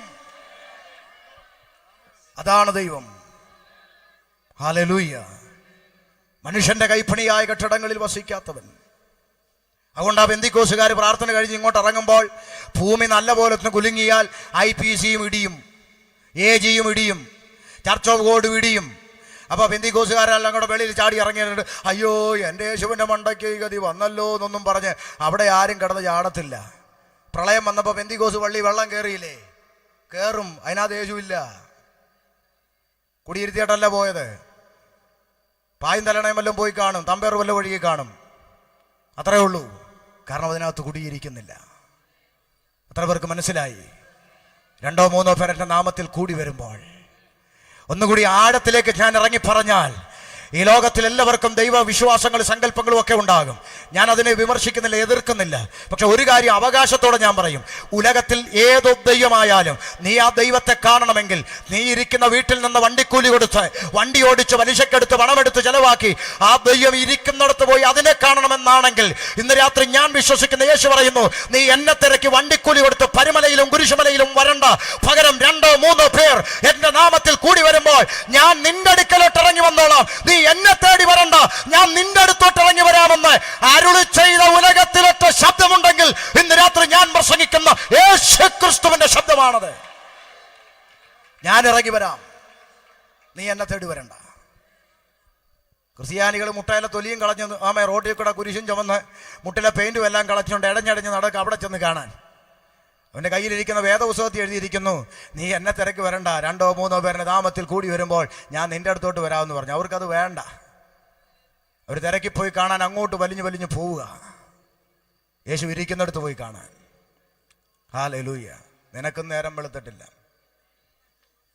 അതുകൊണ്ട് പറയാം, മനുഷ്യന്റെ കൈപ്പണിയായ കെട്ടിടങ്ങളിൽ വാസം ചെയ്യാത്തവൻ ഈശ്വരൻ പടച്ചവൻ സൃഷ്ടാവ്. അടുത്ത വാചകം എന്താ പറയുന്നത്? വായിച്ചേ. താൻ എല്ലാവർക്കും ജീവനും ശ്വാസവും സകലവും കൊടുക്കുന്നവനായാൽ. ജാതി, മത, വർണ്ണ, വർഗ, കളർ, കൊടി വ്യത്യാസമില്ലാതെ ദൈവത്തെ ആരാധിക്കുന്നവനും ദൈവത്തെ ആരാധിക്കാത്തവർക്കും, ദൈവമുണ്ടെന്ന് വിശ്വസിക്കുന്നവനും യുക്തിവാദിക്കും, സമ്പത്തുള്ളവനും ദരിദ്രനും, ആരോഗ്യമുള്ളവനും ഇല്ലാത്തവനും, വേണ്ട ഡിങ്കന ദൈവമാക്കിക്കൊണ്ട് നടക്കുന്നവന് വരെ ഈ ലോകത്തിൽ ആവശ്യമുള്ള സകല നന്മകളും സകലതും ആവശ്യമായതും അങ്ങോട്ട് കൊടുക്കുന്ന ദൈവം. താൻ എല്ലാവർക്കും ജീവനും ശ്വാസവും സകലവും അങ്ങോട്ട് കൊടുക്കുന്നവനാകൊണ്ട് വല്ലതിനും മുട്ടുള്ളവൻ എന്ന പോലെ, വല്ലതിനും മുട്ടുള്ള ഭിക്ഷാക്കാരനെ പോലെ മനുഷ്യ കൈകളാൽ ശുശ്രൂഷ ആവശ്യപ്പെടുന്നില്ല. കേട്ടോ സഹോദരങ്ങളെ, മൂക്കിലെ മേപ്പോട്ട് വലിക്കുന്ന ശ്വാസം കീപ്പോട്ട് വിടാൻ കഴിയാതെ പോയാൽ വാഴത്തടി പോലെ കിടക്കുന്ന നിന്നോട് പ്രപഞ്ചത്തെ മുഴുവൻ നിയന്ത്രിക്കുന്ന ദൈവം വല്ലതും ആവശ്യപ്പെടുന്നുണ്ടോന്ന്? സൂര്യന്റെ അടുത്തോട്ട് പോകാൻ പറ്റുന്ന എത്ര പേരുണ്ട് ഇവിടെ? കരിഞ്ഞു പോലെ. ആ സൂര്യനെ സൃഷ്ടിച്ച ഈശ്വരന്റെ സൃഷ്ടാവിന്റെ പ്രഭ ഒന്ന് ആലോചിച്ചേ. അയ്യോ, ആ ദൈവമാണ് ഇവിടുത്തെ തോമച്ചാ ഇരുട്ടത്തിരിക്കുവാടോ, ഒരുപാട് മെഴുകുതിരി ഇങ്ങോട്ട് കത്തിച്ചടാ. നിനക്ക് നാണമുണ്ടോ? സമുദ്രത്തിന്റെ ആഴമളക്കാൻ കഴിഞ്ഞോ സയൻസിന് ഇതുവരെ? ആ സമുദ്രത്തെ ഉണ്ടാകട്ടെ എന്ന വാക്കിനാൽ ഉണ്ടാക്കിയ സൃഷ്ടാവ് തോമാച്ച ദാഹിക്കുന്നടാ. ഇന്ന് രാവിലെ ചായ തന്നില്ല കേട്ടോ, ഞാൻ പിണങ്ങും. നീ രാവിലെ കൊടുക്കണോ വെള്ളം? സമുദ്രം സൃഷ്ടിച്ചവന്. ആമേൻ. എൻ്റെ തലയ്ക്കകത്ത് എന്താ? ആമേൻ. സ്വർഗത്തിനും ഭൂമിക്ക് നാഥനാകൊണ്ട് താൻ എല്ലാവർക്കും ജീവനും ശ്വാസവും സകലവും കൊടുക്കുന്നവനാകൊണ്ട് വല്ലതിനും മുട്ടുള്ളവൻ എന്ന പോലെ മനുഷ്യന്റെ കൈ കൊണ്ട് ഒന്നും ആവശ്യപ്പെടാത്ത മഹാദൈവം. ആമേൻ. മൂക്കിലെ ശ്വാസം മേപ്പോട്ട് വലിക്കുന്ന ശ്വാസം കീപ്പോട്ട് വിടാൻ കഴിയാതെ പോയാൽ വാഴത്തടി പോലെ കിടക്കുന്ന വീര മനുഷ്യ, നീയാണോ ഈശ്വരനെ നിയന്ത്രിക്കുന്നത്? നീയാണോ ദൈവത്തെ നിയന്ത്രിക്കുന്നത്? നീ പറയുന്ന അനുസരിച്ച് പോകാനും വരാനും, നീ പറയുമ്പോൾ കയറാനും ഇറങ്ങാനും, നീ പറയുമ്പോൾ അടയ്ക്കാനും തുറക്കാനും, നീ പറയുമ്പോൾ ഇരിക്കാനും എഴുന്നേക്കാനും നിന്റെ കീഴെ പണിയെടുക്കുന്ന ബംഗാളിയല്ല ദൈവം. അതിനുള്ള പെരുമ്പാവൂര് പോണം, ബംഗാളിയോട് പറയണം, അവൻ കേൾക്കും. മേപ്പോട്ട് വലിക്കുന്ന ശ്വാസം കീപ്പോട്ട് വിടാൻ കഴിയാതെ പോയാൽ, വാഴത്തടി പോലെ നിലത്ത് വീണ് കിടക്കുന്ന മൂക്കി ശ്വാസം പോയാൽ വെറുതെ കിടക്കുന്ന പീറ മനുഷ്യൻ, നീയാണോ സർവശക്തനായ ദൈവത്തെ നിയന്ത്രിക്കുന്നത്? ഏത് മതവിഭാഗത്തിൽപ്പെട്ടവനായാലും തിരിച്ചറിഞ്ഞോണം, പെന്തിക്കോസിനകത്തുള്ളവനും അറിഞ്ഞോണം. കുറെ ന്യൂ ജനറേഷൻ മീശ പോലും കുരുക്കാത്ത പിള്ളേർ സ്റ്റേജിൽ കയറി കിടന്ന് ഓ ആത്മാവ് ഇപ്പൊ കയറട്ടെ ഇറങ്ങട്ടെ. നീ പറയുമ്പോ കയറാനും ഇറങ്ങാനും നിന്റെ വീട്ടിലെ വേലക്കാരനാണോ പരിശുദ്ധാത്മാവ്? പിതാവെന്ന് കേൾക്കുമ്പോൾ നിനക്ക് എത്ര ഭയവും ബഹുമാനവും ഉള്ളത്തിലുണ്ടാകുന്നു, അതേ ഭയവും ബഹുമാനവും പുത്രനെന്ന് കേൾക്കുമ്പോഴുണ്ടാകണം. അതേ ഭയവും ബഹുമാനവും പരിശുദ്ധാത്മാവെന്ന് കേൾക്കുമ്പോഴും ഉണ്ടായേ മതിയാകൂ. കാരണം തൃത്വത്തിൽ പരിശുദ്ധാത്മാവ് ദൈവമാണ്, പുത്രൻ ദൈവമാണ്, പിതാവ് ദൈവമാണ്. അതുകൊണ്ട് ആ ഭയവും ബഹുമാനവും പരിശുദ്ധാത്മാവെന്ന് പറയുമ്പോൾ പോലും ഉണ്ടായിരിക്കണം. നിങ്ങൾ കാണുന്നില്ലേ, കേൾക്കുന്നില്ലേ? എത്ര പേർക്കുണ്ട്? പിതാവെന്ന് പറഞ്ഞാൽ പിതാവേ സ്തോത്രം. പുത്രൻ എന്ന് പറയുമ്പോൾ വലിയ കുഴപ്പമില്ല, കരുണയുള്ളവനാ. പരിശുദ്ധാത്മാവെന്ന് പറയുമ്പോൾ വേലക്കാരൻ. ഓ ആത്മാവ് ഇപ്പൊ ഇറങ്ങട്ടെ കയറട്ടെ, ഓ തീ. ഈ പേട്ട് പിള്ളേർ കളിക്കുന്ന പരിപാടിയല്ല ദൈവം. ഇതൊക്കെ പറഞ്ഞുകൊണ്ട് ഇനി ചിലർ പറയും ഇങ്ങനെ എത്ര കിട്ടിയാലും പഠിക്കത്തില്ലെന്ന്. ഇതിലും വലുത് പ്രതീക്ഷിച്ചുകൊണ്ടാണ് ഞാൻ ഈ പുസ്തകം എടുത്തിറങ്ങിയത്. അതുകൊണ്ട് തിരിച്ചറിഞ്ഞോണം, പിള്ളേർ കളിക്കുന്ന അല്ല ശുശ്രൂഷ. മനസ്സിലാവുന്നുണ്ടോ? ഇവിടെ ഇപ്പോൾ ഇവിടുത്തെ സെൻട്രൽ കൺവെൻഷനിലും ജനറൽ കൺവെൻഷനിലും ഒക്കെ പിള്ളേർ കളിയാ. കൊച്ചു പിള്ളേർ കയറി ഇന്നുണ്ട്, തത്തമ്മയെ പൂച്ച എന്ന് കാണാതെ പഠിപ്പിച്ച പ്രസംഗം കയറി എന്ന് പറയുമ്പോൾ അത് കേട്ടിട്ടും ആത്മാവിലാകാൻ കുറേ എണ്ണം. നിന്റെയൊക്കെ ആത്മാവ് ഏതാണെന്നാണ് ഞാൻ ചിന്തിക്കുന്നത്. അതിനൊരു വാക്യം എടുത്തു വെച്ചിട്ടുണ്ട്, ശിശുക്കളുടെ മുല കുടിക്കുന്നതിനും വായിൽ നീ ബലം നീ. എടോ, ആ വാക്യത്തിൻ്റെ അർത്ഥം എന്താണെന്ന് നീ ആദ്യം പഠിക്കും. വേദപുസ്തകത്തിൽ പുതിയ നിയമ ലേഖനങ്ങളിൽ പറയുന്ന ശിശു ആരാ? ഇപ്പോൾ ജനിച്ച ശിശുക്കളെ പോലെ രക്ഷയ്ക്കായി വളരുവാൻ വചനമെന്ന മായമില്ലാത്ത പാൽ കുടിച്ച് ക്രിസ്തു എന്ന തലയോളം വചനത്തിൽ വളരെ. ആരാ ശിശു? രക്ഷിക്കപ്പെട്ടവനാ ശിശു, പുതുതായി ജനിച്ചവൻ. അവൻ വചനത്തിൽ വളരണം. മനസ്സിലായോ? മിനിമം രക്ഷ എന്താന്ന് ഏറ്റു പറയാൻ പോലും പ്രായമാകാത്ത പിള്ളേർ കിടന്ന് തൊണ്ട ഇപ്പൊ നിന്നെ തൊടാൻ പോടാ ചെറുക്ക, പഠിക്കാനെങ്ങാനും പോടാ. പിള്ളേരുടെ ഭാവി കളയാനായിട്ട് കുറെ പിള്ളേർ. ഈ ഇടയ്ക്ക് ഒരു ചെറുക്കൻ ഒരമ്മച്ചിയുടെ മുടിക്ക് കുത്തിപ്പിടിച്ചിട്ട് പറയുന്നു, നിന്നെ ഞാൻ ഇപ്പൊ കത്തിക്കും. ഓ ദുട്ടപ്പിശാച്, നിന്നെ ഞാൻ ഇപ്പൊ കത്തിക്കും, ചുടുവാ ചുടുവാ ചുടുവാ. ഇത് കേൾക്കേണ്ട താമസം 4 ഭാഷന്മാർ തലയും കുത്തിച്ചാടുക, ചുടുക എന്ന് പറഞ്ഞു. വചനപരിജ്ഞാനമുള്ള, എന്നേക്കാൾ പ്രായമുള്ള വചനപരിജ്ഞാനമുള്ള ബൈബിൾ കോളേജിൻ്റെ പടി പോലും ഷമീർ കണ്ടിട്ടില്ല, സമ്മതിച്ചു. ഇതെല്ലാം കണ്ടും പഠിച്ചവരിരുന്ന് ഇവരോട് ഞാൻ ചോദിക്കുക പരസ്യമായി, ഈ വേദപുസ്തകത്തിലെ ഏതെങ്കിലും വചനത്തിൻ്റെ അടിസ്ഥാനത്തിൽ ഏതെങ്കിലും ഒരു കൊടികെട്ടിയോ ഉപദേശിക്ക് പിശാചിനെ ചൂടാനോ കത്തിക്കാനോ ബൈബിളിൽ അനുവാദം ഉണ്ടോ? ഇല്ലെന്നാ പറഞ്ഞേ. അങ്ങനെ ഉണ്ടെങ്കിൽ ഇത്രയും നാൾ ഉപദേശിമാർ കത്തിച്ചിട്ട് പിന്നെ എന്നാ പ്രസവിച്ചു വരുവാണോ ഇത്? പിന്നെ പിശാച്. വേദപുസ്തകം നിനക്ക് അധികാരം തന്നിരിക്കുന്നത് കത്തിക്കാനും ചുടാനും അല്ല. അധികാരത്തോടെ ഇവനിൽ നിന്ന് ഇവളിൽ നിന്ന് പുറപ്പെട്ടു പോക എന്ന് പറഞ്ഞാൽ അത് പോകേണ്ടടുത്തോട്ട് പുറപ്പെട്ടു പോക്കോളും. അതിനെ കത്തിക്കാൻ ഒരു ഡേറ്റ് വെച്ചിട്ടുണ്ട്, അതിന് ആളും വരുന്നുണ്ട്, അവൻ കത്തിച്ചോളും. നീ ഇപ്പൊ കത്തിക്കണ്ട.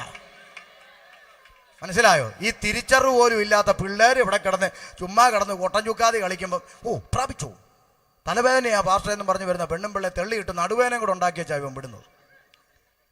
ഇതൊക്കെ പിന്നെ എത്ര കിട്ടിയാലും പഠിക്കത്തില്ല. വീട്ടിൽ നിന്ന് വീഴാൻ വേണ്ടി സാരി മടക്കി കുത്തി വരും. ഇന്ന് വിളിച്ചേ ഇരിക്കട്ടെ, ഇനി മേല വിളിച്ചേക്കല്ലെന്ന്. എൻ്റെ പ്രിയരെ, വേദി ഒപ്പിക്കാനായിരുന്നെങ്കിൽ എന്തെല്ലാം കാണണം. 18 വർഷം കൊണ്ട് ഇതിൻ്റെ അകത്തെ അത്യാവശ്യം നമ്പറുകളൊക്കെ ഞാൻ പഠിച്ചിട്ടുണ്ട്. വേദി ഒപ്പിക്കാനായിരുന്നെങ്കിൽ അല്ല, സത്യത്തിന് വേണ്ടി നിൽക്കണം. ലോകം മുഴുവൻ നിനക്കെതിരായാലും സ്വർഗത്തിലെ ദൈവം നിന്റെ കൂടെ ആയിരിക്കും. അല്ല, ലോകം മുഴുവൻ നിന്റെ കൂടെ ഉണ്ടായിട്ടും ദൈവം കൈവിട്ടാൽ എന്ത് പ്രയോജനം? ചിന്തിക്കേ, എന്ത് പ്രയോജനം? പൗലോസ് പറയുന്നു, എൻ്റെ 1-ാം പ്രതിവാദത്തിൽ ആരും എനിക്ക് തുണ നിന്നില്ല, എങ്കിലും കർത്താവ് എൻ്റെ കൂടാന്ന് പറഞ്ഞു. എന്തോ വേണോ അതിൽ കൂടുതൽ? എന്തോ വേണം? ആമേൻ. ഞാൻ സഭാഭാഷയായി ചാർജ് എടുത്ത് 1.5 മാസത്തോളേ ആവുന്നുള്ളൂ. ഞാൻ ചാർജ് ഇരിക്കുന്ന സഭയിലെ കീബോർഡ് വായിച്ച് പാട്ടിന് നേതൃത്വം കൊടുക്കുന്ന സഹോദരനാണ് ഈ ഇരിക്കുന്ന ജയദാസ്. എൻ്റെ സഭയിൽ ഇരിക്കുന്ന പാട്ടുകാരൻ എൻ്റെ സഭയിൽ 1.5 മാസമായി നേതൃത്വം കൊടുക്കുന്നയാൾ.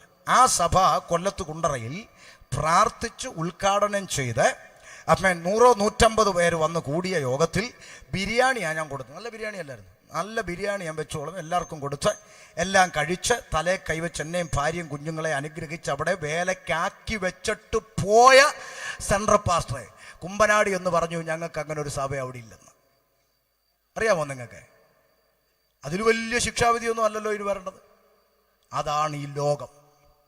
നിങ്ങൾ അറിയാൻ വേണ്ടി പറഞ്ഞതാണ്. അതാണ് ഈ ലോകം. അപ്പോൾ അവരടുത്ത നോട്ടീസ് അടിച്ചിറക്കി, IPCക്ക് അങ്ങനെ ഒരു സഭയില്ലെന്ന്.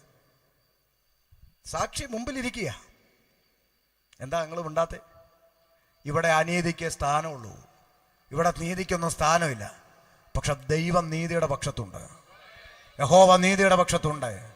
3 ദിവസം കല്ലറയ്ക്കകത്ത് ഇരുന്നാലും ആമേ 3-ാം ദിവസം ആ നീതി പുറത്തു വരും. ഞാനത് വിശ്വസിക്കുന്നു. ഹല്ലേലൂയ. അതുകൊണ്ട് ദൈവത്തെ തിരിച്ചറിയണം.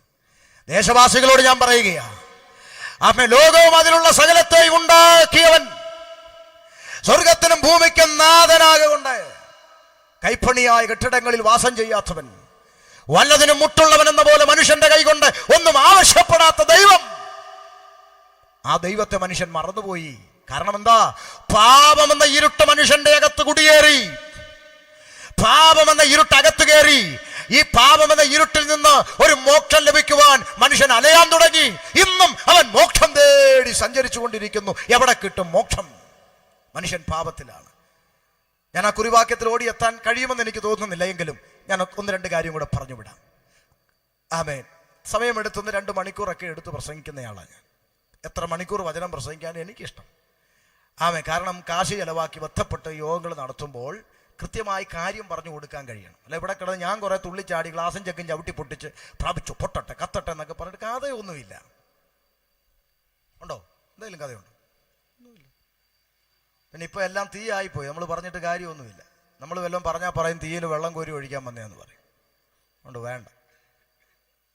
ഈ വേദപുസ്തകത്തെ തരം തിരിച്ച് പഠിക്കാത്തത് കൊണ്ടുള്ള പ്രശ്നമുണ്ട്. ബൈബിളിൽ ആലങ്കാരികമായ പ്രയോഗങ്ങളുണ്ട്. യേശു പറഞ്ഞു ഞാൻ വാതിലാകുന്നു എന്ന് പറഞ്ഞല്ലേ? ഇത് കേട്ട ഒരാൾ ബൈബിൾ പഠിച്ചു, യേശു വാതിലാകുന്നു. ഒട്ടനെ പുള്ളി പോയി ആശാരി എടുത്ത് പറഞ്ഞു നല്ല തേക്കും തടിയിൽ ഒരു വാതിൽ പണിഞ്ഞ് വീട്ടിൽ കൊണ്ട് വെച്ചിട്ട് മാലയിട്ടിട്ട് പറയാം, യേശുവേ എൻ്റെ പ്രാർത്ഥന കേൾക്കണേ, വാതിലാന്നല്ലോ എന്ന്. അങ്ങനെ പറയാൻ പറ്റുമോ? അത് ആലങ്കാരികമാണ്. ശരിയല്ലേ ഞാൻ പറഞ്ഞേ? അമ്മേൻ. ഇതുപോലെ പരിശുദ്ധാത്മാവിനെ കുറിച്ച് പ്രാവെന്ന പോലെ അവൻ്റെ മേൽ ഇറങ്ങി വന്നെന്ന് പറഞ്ഞു അല്ലേ? നിങ്ങൾ യോഗം കഴിഞ്ഞ് പോകുമ്പോൾ ആ റോഡിൽ ഒരു പ്രാവിരിക്കും. ആത്മാവ് സ്റ്റേജ് വരാഞ്ഞ് എന്താന്ന് ചോദിക്കാറുണ്ടോ? അരിയാഹാരം കഴിക്കുന്നവർക്ക് അറിയാം അത് ഉപമയാന്ന് അല്ലേ?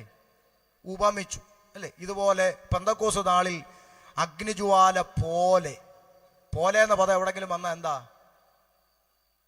ഒന്നിനൊന്നോട് സാദൃശ്യം ചൊന്നാൽ പോലെ, ഇത്രേ ഉള്ളൂ. തീയോട് സാദൃശ്യപ്പെടുത്തി. തീക്ക് ഒരു പ്രത്യേകതയുണ്ട്. ആമേൻ. അത് ആമേൻ പൊന്നിനെ ശുദ്ധീകരിക്കും, തന്നെത്താൻ അശുദ്ധമാകത്തില്ല. തീയുടെ പ്രത്യേകതയാണ്. തീയിനോട് ഉപമിച്ചെഴുതി അല്ലേ? അത് കേട്ടപ്പോൾ ചില ആളുകൾ പരിശുദ്ധാത്മാവിനെ എന്താക്കി? തീയാക്കി. ഞാൻ ഇന്നും പ്രാർത്ഥിച്ചുകൊണ്ടിരിക്കുകയാണ്. ഇപ്പം തീ പോലെ ഇറങ്ങണം എന്നൊക്കെ ഇപ്പോൾ പറയുന്നത്. എന്നാ മിണ്ടാത്ത സ്വത്രമൊക്കെ പോയല്ലോ. ഞാൻ പ്രാർത്ഥിച്ചുകൊണ്ടിരിക്കുക ഇത് എഴുതിയവനൊന്നും ഒരു വാക്യം കാണല്ലേ എന്ന്. അതേത് വാക്യമാണ്?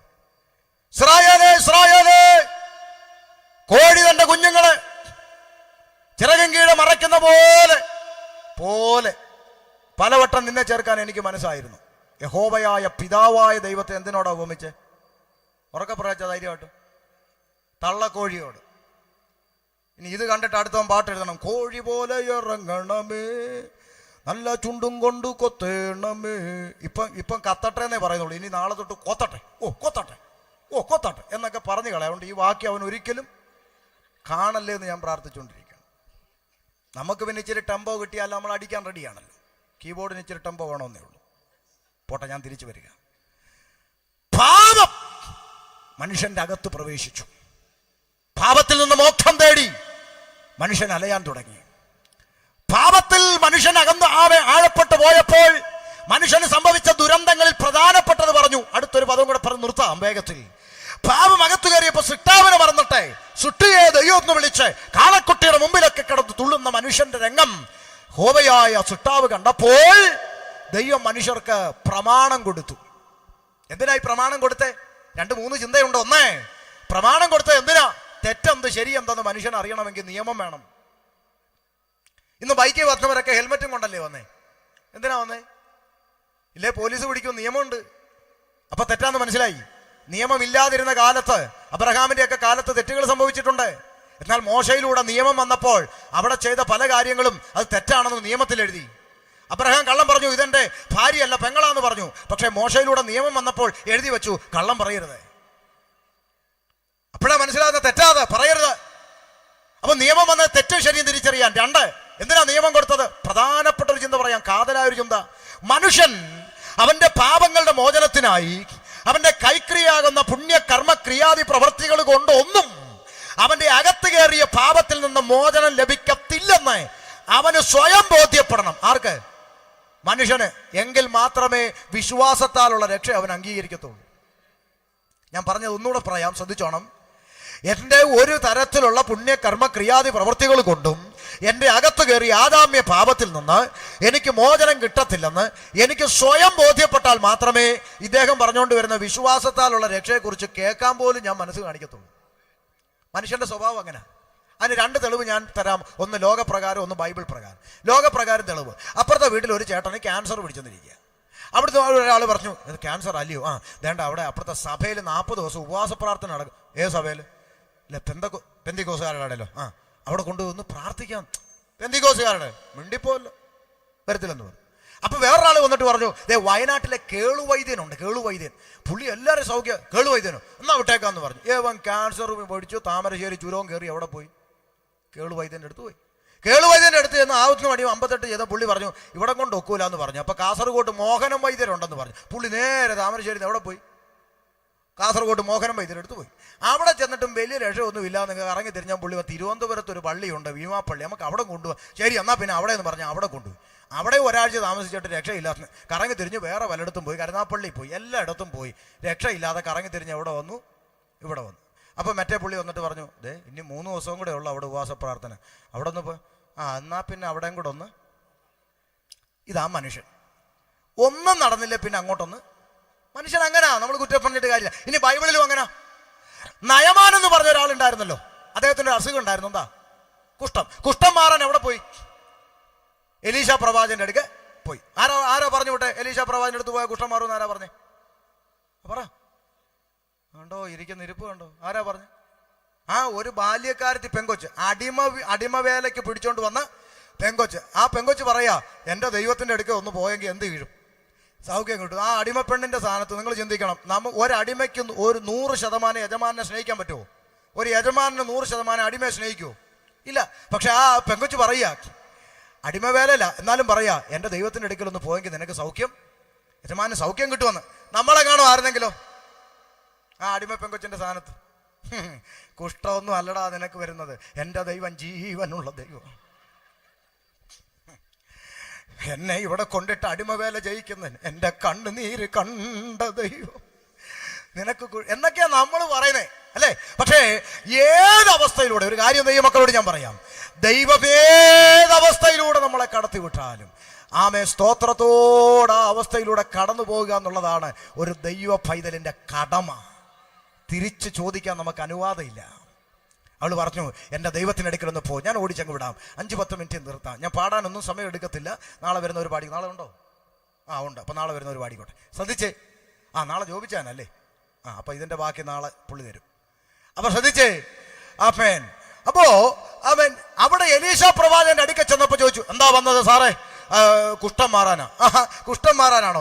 അവിടെ ആ യോർദാൻ നദിയിൽ പോയി ഒരു 7 പ്രാവശ്യം കുളിച്ചിട്ട് വരാൻ പറഞ്ഞു. നിങ്ങൾ ശ്രദ്ധിച്ചോണേ, 7 പ്രാവശ്യം നദിയിൽ പോയി കുളിച്ചിട്ട് വരാൻ പറഞ്ഞു. പക്ഷേ ഇയാൾക്ക് അങ്ങ് ദേഷ്യം വന്നു, നയമാന്. അങ്ങനെ ഞങ്ങളുടെ നാട്ടിലൊന്നും കുളമില്ല, ഞാൻ കുളിക്കാൻ വേണ്ടിയാണോ ഇവിടം വരെ വന്നേന്നൊക്കെ പുള്ളിക്ക് ദേഷ്യപ്പെട്ടു. ഉടനെ ഈ കൂടെ വന്ന ഭൃത്യം പറഞ്ഞു, യജമാനനെ, പ്രവാചകൻ ഇത്തിരി വലിയൊരു കാര്യം പറഞ്ഞെങ്കിൽ അങ്ങ് ചെയ്യുമായിരുന്നു. കണ്ടോ, കുഷ്ഠം മാറണോ അല്ലേ? ഒരു കാര്യം ചെയ്യും, ഒരു 10 അടി മരക്കുരിച്ചെടുത്ത് ചുമലി വെച്ചുകൊണ്ട് മുട്ടയെ കൂടെ ഇടഞ്ഞിടഞ്ഞില്ല പരുമല വരെ പോയാൽ ഇത് മാറുമെന്ന് പറഞ്ഞെങ്കിൽ ഒരു സ്റ്റാൻഡേർഡ് ഉണ്ട്, അതിനൊരു സ്റ്റാൻഡേർഡ് ഉണ്ട്. ഇത് അങ്ങനെ വല്ലതാണോ? പോത്തിനെ കുളിപ്പിക്കുന്ന വെള്ളത്തിൽ പോയി മുങ്ങിയ സൗഖ്യം കിട്ടുമെന്നു? അയ്യേ, ഇത് തന്നെയല്ലേ ഇന്നും മനുഷ്യൻ പറയണേ. പാപമോചനം കിട്ടാൻ എന്തെല്ലാം വഴി കിടക്കുന്നു. ബന്ധിക്കോസ് പറയുന്നില്ല, എരുമയെ കുളിപ്പിക്കുന്ന വെള്ളത്തിൽ പോയി മുങ്ങിയ പാപമോചനം. ഇന്നും ഇത് തന്നെയാന്നേ മനുഷ്യൻ പറയണേ. മനുഷ്യന്റെ ക്യാരക്ടർ അത്. ഇതുപോലെ മനുഷ്യന്റെ ഒരു പ്രവൃത്തി കൊണ്ടും അവന്റെ പാപത്തിൽ നിന്ന് അവന് മോചനം ലഭിക്കാൻ സാധ്യമല്ലെന്ന് മനുഷ്യൻ തന്നെ ബോധ്യപ്പെടേണ്ടതിന് അവന് പ്രമാണം കൊടുത്തു. ആ പ്രമാണത്തിലൂടെ ആവുന്ന വഴി 58 നോക്കി അവന്റെ പാപത്തിൽ നിന്ന് അവന് സ്ഥായിയായി മോചനം ലഭിക്കത്തില്ലെന്ന് മനുഷ്യന് ബോധ്യപ്പെട്ടപ്പോഴാണ് തമ്പുരാൻ എന്ത് ചെയ്തത്? വിശ്വാസത്താൽ ഒരു രക്ഷ ലഭിക്കുമെന്നുള്ളതിന്റെ ഒരു ഡെമോ മരുഭൂമിയിൽ കാണിച്ചു. ആ ഡെമോയാണ് മോശയോട് പറഞ്ഞ താമ്രസർപ്പം. അഗ്നിസർപ്പത്തിന്റെ കടിയേറ്റ് മരണത്തിലേക്ക് പോകുന്നവർ ഉയർത്തപ്പെട്ട താമ്രസർപ്പത്തിലേക്ക് നോക്കിയാൽ മരണം മാറി ജീവനിലേക്ക് കയറും. മരണം മാറി ജീവനിലേക്ക് കയറും. എന്താ ഇതിന്റെ പൊരുള്? ആമേൻ. യേശു പറഞ്ഞു, മോശ മരുഭൂമിയിൽ താമ്രസർപ്പത്തെ ഉയർത്തിയതുപോലെ മനുഷ്യപുത്രൻ ഉയർത്തപ്പെടേണ്ടതാകുന്നു. ആമേ. ഉയർത്തപ്പെട്ട മനുഷ്യപുത്രന്റെ ക്രൂശിലേക്ക് നോക്കിയാൽ നരകത്തിന്റെ മരണത്തിന് അധീനരായി പോകുന്നവർ ആമേ നിത്യജീവനിലേക്ക് പ്രവേശിക്കും. ഇതിന്റെ ഡെമോയ മരുഭൂമി കാണിച്ച് സർപ്പത്തെ ഉണ്ടാക്കാൻ പറഞ്ഞു. വിശ്വാസത്താലുള്ള രക്ഷയുടെ ഒരു പ്രദർശനം മരുഭൂമിയിൽ ജനത്തിന് ബോധ്യപ്പെടുത്തിയിട്ട് പ്രവാചകൻ മുഖാന്തരം ദൈവം അരുളി ചെയ്തു, കന്യക ഗർഭിണിയായ ഒരു മകനെ പ്രസവിക്കും. 100 കണക്കിന് പ്രവചനങ്ങൾ നിവർത്തീകരിച്ചുകൊണ്ട് കന്യകയാകുന്ന മറിയത്തിൽ സാക്ഷാൽ ദൈവം വേഷത്തിൽ മനുഷ്യനായ ലോകത്തിലേക്ക് ഇറങ്ങി വന്നു. 30 വയസ്സ് വരെ അമ്മയപ്പന്മാർക്ക് കീഴടങ്ങി ജീവിച്ചു മാതൃക കാണിച്ച നല്ല കർത്താവ് 33 തിരുവയസ്സിൽ സർവ്വ മനുഷ്യരുടെയും പാപത്തിന്റെ പരിഹാരമാകുന്ന, പാപത്തിന്റെ ശമ്പളമാകുന്ന മരണം സ്വന്തം ചുമലിൽ വഹിച്ചുകൊണ്ട് കാൽവരിയുടെ കൊലക്കളത്തിലേക്ക് നടന്നു കയറി. ഇന്ന് രാത്രി ഇടമണിൽ എന്നെ കേൾക്കുന്ന മാന്യ സഹോദര, നിന്റെ പുറം കണ്ണടച്ച് അകക്കണ്ണ് തുറന്നുകൊണ്ട് ഇന്ന് രാത്രി കാൽവരിയിലേക്ക് നീ കണ്ണുകൾ ഉയർത്തിയാൽ നിനക്കൊരു കാഴ്ച കാണാം.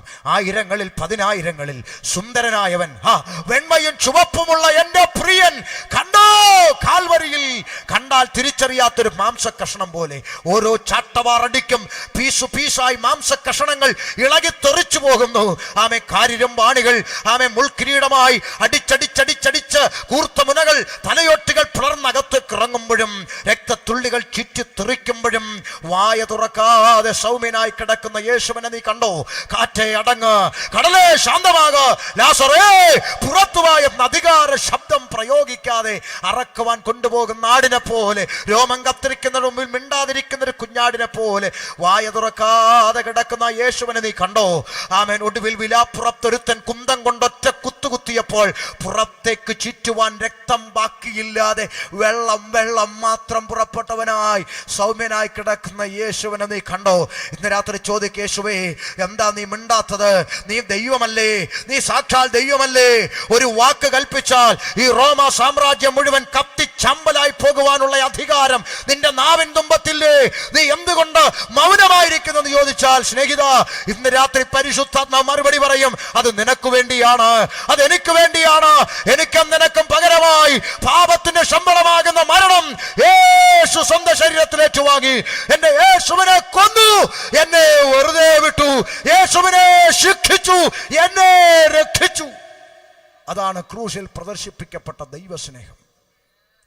രക്തം ചൊരിയാതെ വിമോചനമില്ലെന്ന ദൈവത്തിന്റെ പ്രഖ്യാപനത്തിന്റെ പ്രദർശനമായി കാൽവരിയുടെ കൊലക്കളത്തിൽ സർവ്വലോക മാനവരാശിയുടെ പാപത്തിന് പരിഹാരമായി ഒരു മഹായാഗം കാൽവരിയിൽ അർപ്പിക്കപ്പെട്ടു. ഇന്ന് രാത്രി എന്നെ കേൾക്കുന്ന മാന്യ സഹോദര, ആവുന്ന പണി 58 മുഴുവൻ ചെയ്തിട്ട് പാപത്തിൽ നിന്ന് മോക്ഷം നേടാൻ കഴിയാതെ തകർന്നിരിക്കുന്ന നിന്റെ ജീവിതത്തെ നോക്കി ഇന്ന് രാത്രി പറയട്ടെ, ഉയർത്തപ്പെട്ട ക്രൂശിലേക്ക് നോക്കി, യേശുവേ എൻ്റെ പാപത്തിന് പരിഹാരം വരുത്താനാണ് അങ്ങ് മരിച്ചതെന്ന് ഇന്ന് രാത്രി കേട്ടിട്ടുണ്ടെങ്കിൽ, അതാ ഷമീറിന് പാപമോചനം കൊടുത്തവൻ, ജയദാസിന് പാപമോചനം കൊടുത്തവൻ, ബാബുവിന് പാപമോചനം കൊടുത്തവൻ, അതേ എൻ്റെ പാപത്തിൽ നിന്ന് എനിക്കൊരു മോക്ഷം തരുവാൻ ഇന്ന് രാത്രി ഞാൻ ആ ഉയർത്തപ്പെട്ട ക്രൂശിലേക്ക് നോക്കുന്നു.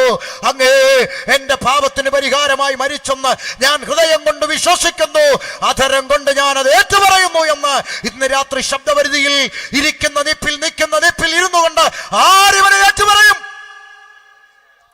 ഇന്ന് രാത്രി നിന്റെ പാപത്തിൽ നിന്ന്, പാപത്തിന്റെ പടുകുടിയിൽ നിന്ന് കരം പിടിച്ച് പുറത്തു കൊണ്ടുവരാൻ കഴിയുന്ന ഏക സന്ദേശം അതാണ് കാൽവരിയിലെ സന്ദേശം. ഇന്ന് രാത്രി ദേശത്തോട് വിളിച്ചു പറയട്ടെ, മറ്റൊരുത്തനിലും രക്ഷയില്ല, മറ്റൊരുത്തനിലും രക്ഷയില്ല.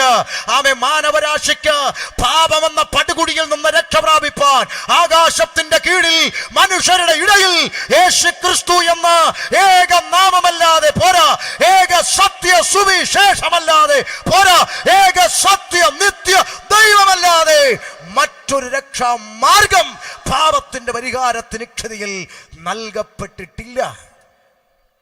പറഞ്ഞവസാനിപ്പിക്കട്ടെ, അരിമത്യക്കാരനായ യോസേപ്പിന്റെ കല്ലറയ്ക്കൽ യേശുക്രിസ്തുവിന്റെ ഭൗതിക ശരീരം അടക്കം ചെയ്തു. ഇന്ന് രാത്രി പറയാം, 3 ആണി കൊണ്ട് അരിമത്യക്കാരന്റെ കല്ലറ കൊണ്ട് ആ യേശു അവിടെ അവസാനിച്ചിരുന്നെങ്കിൽ, 3 ആണി കൊണ്ട് അവസാനിച്ച യേശുവിന് വേണ്ടി പാട്ടുപാടാൻ ഇവിടെ ഒരു സംഗീത ഗ്രൂപ്പ് നിയമിക്കപ്പെടത്തില്ല. 3 ആണി കൊണ്ട് അവസാനിച്ച ഒരു യേശുവിനെ പ്രസംഗിക്കാൻ ഇവിടെ ഒരു പ്രസംഗമില്ല, കൺവെൻഷൻ ഇല്ല. പിന്നെ എന്തുകൊണ്ട് പാടുന്നു, എന്തുകൊണ്ട് പ്രസംഗിക്കുന്നു? ഞങ്ങൾ പാടുന്നതും പ്രസംഗിക്കുന്നതും കുമ്പനാട്ടും എടത്തുവായിലും പരിമലയിലും കുരിശോലയിലും അടഞ്ഞു കിടക്കുന്ന ഒരു കല്ലറവാതിക്കലല്ല, കണ്ണാടിക്കൂടിന് മുമ്പിലല്ല, മറിച്ച് ഉലക മഹാന്മാർ അഖിലരും ഒരുപോൽ കല്ലറയ്ക്കകത്തൊടുങ്ങി ഒതുങ്ങി കിടക്കുമ്പോൾ ഇന്ന് രാത്രി ഞാൻ പ്രസംഗിക്കുന്ന യേശുക്രിസ്തു പാതാളത്തെ ജയിച്ചവനായി, മരണത്തെ ജയിച്ചവനായി, ലോകത്തെ ജയിച്ചവനായി, പിശാചിനെ ജയിച്ചവനായി യേശു ഉയർത്തെഴുന്നേറ്റു. സകലമാന കല്ലറകളിലും സൂസമ്മ ഇവിടെ അന്ത്യവിശ്രമം കൊള്ളുന്നു, ചാക്കോച്ചൻ ഇവിടെ അന്ത്യവിശ്രമം കൊള്ളുന്നു, തോമാച്ചൻ ഇവിടെ അന്ത്യവിശ്രമം കൊള്ളുന്നു എന്ന് കല്ലറക്കൽ എഴുതി കാണുമ്പോൾ അതാ അങ്ങകലെ പാലസ്തീന്റെ പച്ചമണ്ണിൽ തുറക്കപ്പെട്ട ഒരു കബറിടം, അവിടെ എഴുതി വെച്ചിരിക്കുന്ന ഒരു തിരുവെടുത്ത്, അവൻ ഇവിടെ ഇല്ലോ, അവൻ ഇവിടെ ഇല്ലോ, അവൻ ഉയർത്തെഴുന്നേറ്റു.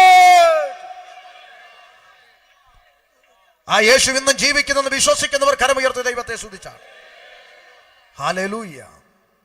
വിളിച്ചു പറയട്ടെ, ആ യേശു ഇന്നും ജീവിക്കുന്നു. വേദനയോടൊരു കാര്യം പറയാം, പലരുടെയും വീട്ടിൽ യേശു ചത്തുകുത്തി ഭിത്തിയിലിരിക്കുമ്പോൾ ഇന്ന് രാത്രി ഷമീർ പ്രസംഗിക്കുന്ന യേശു ഉയർത്തെഴുന്നേറ്റ് ജീവിക്കുന്നു. ചിലരുടെ വീട്ടിൽ യേശു കഴിഞ്ഞ ഡിസംബറിൽ ജനിച്ചതേ ഉള്ളൂ, വളരട്ടെ, 1 വയസ്സ് പോലും വളരാൻ അനുവദിച്ചിട്ടില്ല. അടുത്ത ക്രിസ്മസ് വരെങ്കിലും വളർത്തിയാൽ 1 വയസ്സാകും, വളർത്തണം. അതിനു മുമ്പേ കൊന്നുകളയുന്ന ക്രിസ്ത്യാനി. VVIP-കൾ കാറിവത്ത് ചോദിക്കുന്നു, യേശുവിന് എന്താ വില? 150. യോസേപ്പിനോ 100, മറിയയ്ക്കോ 100, ദൂതന്മാർക്കോ 50. ഭയങ്കര വില, ഭയങ്കര വില. സാറേ അങ്ങോട്ടുമില്ല ഇങ്ങോട്ടുമില്ല, കുടുംബമായിട്ടെടുത്താൽ 200 രൂപയ്ക്ക് തരാം. യേശുവിന്റെ കുടുംബത്തിന്റെ വില 200. 3 മാസം കഴിഞ്ഞ് കളയക്കാരൻ വന്ന് പറമ്പ് കളയ്ക്കുമ്പോൾ യേശുവിന്റെ തല വാഴ ചവിട്ടിയെന്ന്, യോസേപ്പിന്റെ കാല് തെങ്ങ് ചവിട്ടിയെന്ന്. കാര്യം അടുത്ത വർഷം വേറെ യേശു വേറെ കടയിൽ നിന്ന് വരും. നാണമില്ലയോടോ ക്രിസ്ത്യാനി നിനക്ക്? യേശു ജീവിക്കുന്നു. അവൻ ഉണ്ണീശോയല്ല, പരിശുദ്ധാത്മാവിൽ നിറഞ്ഞവനായ സ്തെഫാനോസ്. നിന്റെ വീട്ടിൽ ബൈബിൾ ഉണ്ടോ? വായിച്ചു നോക്ക്. പരിശുദ്ധാത്മാവിൽ നിറഞ്ഞവനായ സ്തെഫാനോസ് മരണസമയത്ത് കണ്ണുകൾ ഉയർത്തി സ്വർഗത്തിലേക്ക് നോക്കിയപ്പോൾ സ്വർഗം തുറന്നിരിക്കുന്ന ഒരു കാഴ്ചയും, പിതാവിന്റെ മടിയിൽ വാവാവോന്ന് പാടുന്ന ഉണ്ണിയെ കണ്ടെന്നല്ലടോ, പിതാവിന്റെ മഹത്വം വലത്തുഭാഗത്ത് മനുഷ്യപുത്രന് സദൃശനായവനെയും, മനുഷ്യപുത്രന് സദൃശനായവനെയും കണ്ടു. അവൻ ഉണ്ണിയല്ലോ, അവൻ മനുഷ്യപുത്രന് സദൃശനായി എനിക്ക് നിനക്കും മധ്യസ്ഥനായി അവൻ ഇന്നും ജീവിക്കുന്ന ദൈവം. യേശു ഉയർത്തെഴുന്നേറ്റു. പലതവണ ശിഷ്യഗണത്തിന് പ്രത്യക്ഷനായി, അന്ത്യകൽപ്പന കൈമാറി, നിങ്ങൾ പുറപ്പെട്ട് സകല സൃഷ്ടിയോട് സുവിശേഷം അറിയിക്കണം, പിതാവിന്റെയും പുത്രന്റെയും പരിശുദ്ധാത്മാവിന്റെ നാമത്തിൽ സ്നാനം കഴിപ്പിച്ചും കൊണ്ട്, ആമേൻ, ഞാൻ നിങ്ങളോട് കൽപ്പിച്ചതൊക്കെ പ്രമാണിച്ചും കൊണ്ട് സകലരെ ശിഷ്യരാക്കിക്കൊള്ളുവിനെന്ന അന്ത്യകൽപ്പന കൈമാറിക്കൊണ്ട് യേശു സ്വർഗാരോഹണം ചെയ്തു. ആ കൽപ്പന ഷമീറിനോടല്ല പറഞ്ഞേ, ബാബുവിനോടല്ല പറഞ്ഞേ. ഒന്നാമത്തെ മാർപ്പാപ്പ, ഒന്നാമത്തെ പോപ്പെന്ന് ക്രിസ്ത്യാനി വിശ്വസിക്കുന്ന പത്രോസ്ലീഹായോടും കൂട്ടരോടും പറഞ്ഞത് പുറപ്പെട്ടു പോയി പറയടാന്ന്. പക്ഷെ ആ പത്രോസ്ലീഹായൊക്കെ പുറപ്പെട്ട് പറഞ്ഞു ഊപ്പാട് വന്ന് അവർ ജീവൻ വിട്ടു. അതിനുശേഷം വന്നവർക്ക് അങ്ങനെ പോയി പറയാൻ വലിയ താല്പര്യമൊന്നും ഇല്ലാത്തതുകൊണ്ട് ഈ പരിപാടി ഇവിടെ വെച്ച് അങ്ങ് കെട്ടി അവസാനിപ്പിക്കാമെന്ന് സ്വർഗം ചിന്തിച്ചില്ല. യേശു അടുത്തൊരു വാചകം പറഞ്ഞിട്ടേച്ചാ പോയത്, നിങ്ങൾ മിണ്ടാതിരുന്നാൽ ദാ ഈ കിടക്കുന്ന കല്ലുകൾ എനിക്ക് വേണ്ടി ആർപ്പ് വിളിക്കുമെന്ന് പറഞ്ഞ് ആ യേശുവിന്റെ വചനത്തിന്റെ നിവർത്തിയായി ആമെ പാരമ്പര്യം പറയുന്നവൻ മിണ്ടാതിരിക്കുമ്പോൾ യാതൊരു യോഗ്യതയും പറയാനില്ലാതെ പുറംപറമ്പിൽ കിടന്ന്, കുഴഞ്ഞ ചേറ്റിൽ കിടന്ന്, പാപത്തിന്റെ വടുകുഴിയിൽ കിടന്ന് ഞങ്ങളെപ്പോലുള്ളവരെ സ്വർഗം എഴുന്നേൽപ്പിച്ചു കൊണ്ടുവന്ന് ആ അന്ത്യകൽപ്പന നിവർത്തിയാകാൻ തക്കവണ്ണം സകല സൃഷ്ടിയോടും സുവിശേഷം അറിയിപ്പാൻ തക്കവണ്ണം ഏൽപ്പിച്ച കർത്താവിന്റെ കൽപ്പന ഇതാ ഇടമണിലും നിവർത്തിയായി. ഉയർത്തെഴുന്നേറ്റ് സ്വർഗാരോഹണം ചെയ്ത യേശുവിനെ നോക്കി ശിക്ഷകണം നിൽക്കുമ്പോൾ ദൂതസംഘം ഇറങ്ങി വന്ന് പറഞ്ഞു, ഗലീല പുരുഷന്മാരെ, നിങ്ങൾ ആകാശത്തിലേക്ക് നോക്കി നിൽക്കുന്നത് എന്ത്? നിങ്ങളെ വിട്ട് സ്വർഗാരോഹണം ചെയ്ത ഈ യേശുവിനെ സ്വർഗത്തിലേക്ക് പോകുന്നവനായി നിങ്ങൾ കണ്ടതുപോലെ തന്നെ ആ യേശു വീണ്ടും വരും. എന്നെ കേൾക്കുന്ന മാന്യ സഹോദരങ്ങളെ, നിങ്ങൾ വേദപുസ്തകം പഠിക്ക്. ആ യേശുവിന്റെ വരവ് സകല സംഭവങ്ങളും വിളിച്ചറിയിക്കുന്നു. എന്തിന്? ഇന്ന് ഇന്ത്യയിൽ നടക്കുന്ന വിഷയങ്ങൾ ഉൾപ്പെടെ ഉൾപ്പെടെ യേശു ക്രിസ്തുവിന്റെ രണ്ടാമത്തെ വരവിനെ വിളിച്ചറിയിക്കുമ്പോൾ വാക്കും ഭാഷണം കൂടാതെ ആമേൻ എല്ലാ തെളിവുകളും അവിടുത്തെ വരവ് വാദിക്കലായെന്ന് വിളിച്ചു പറയുമ്പോൾ ആമേ വല്ലതും കേട്ട് ആമേ നിർമ്മിത കഥകൾ കേട്ട് കിഴവിക്കഥകൾ കേട്ട് ആമേ തമാശകൾ കേട്ട് ആമേ ആമേ പാടി കഴിഞ്ഞു പോകാതെ യേശുവിന്റെ വരവിന് വേണ്ടി ജീവിതത്തെ വിശുദ്ധിയിലും വേർപാടിലും ക്രമപ്പെടുത്തി ഒരുങ്ങി കാഹളനാദത്തിങ്കൽ കൈവിടപ്പെടാതെ കുഞ്ഞാടിനോടൊപ്പം മധ്യാകാശത്തിൽ എടുക്കപ്പെടുവാൻ ഇന്ന് രാത്രി ഈ സന്ദേശം ഇടമൺ ദേശത്തിന് അനുഗ്രഹമായി തീരട്ടെ എന്ന് ആശംസിച്ചും പ്രാർത്ഥിച്ചും കൊണ്ട് ഞാൻ എൻ്റെ വാക്കുകൾക്ക് വിരാമം കുറിക്കുന്നു.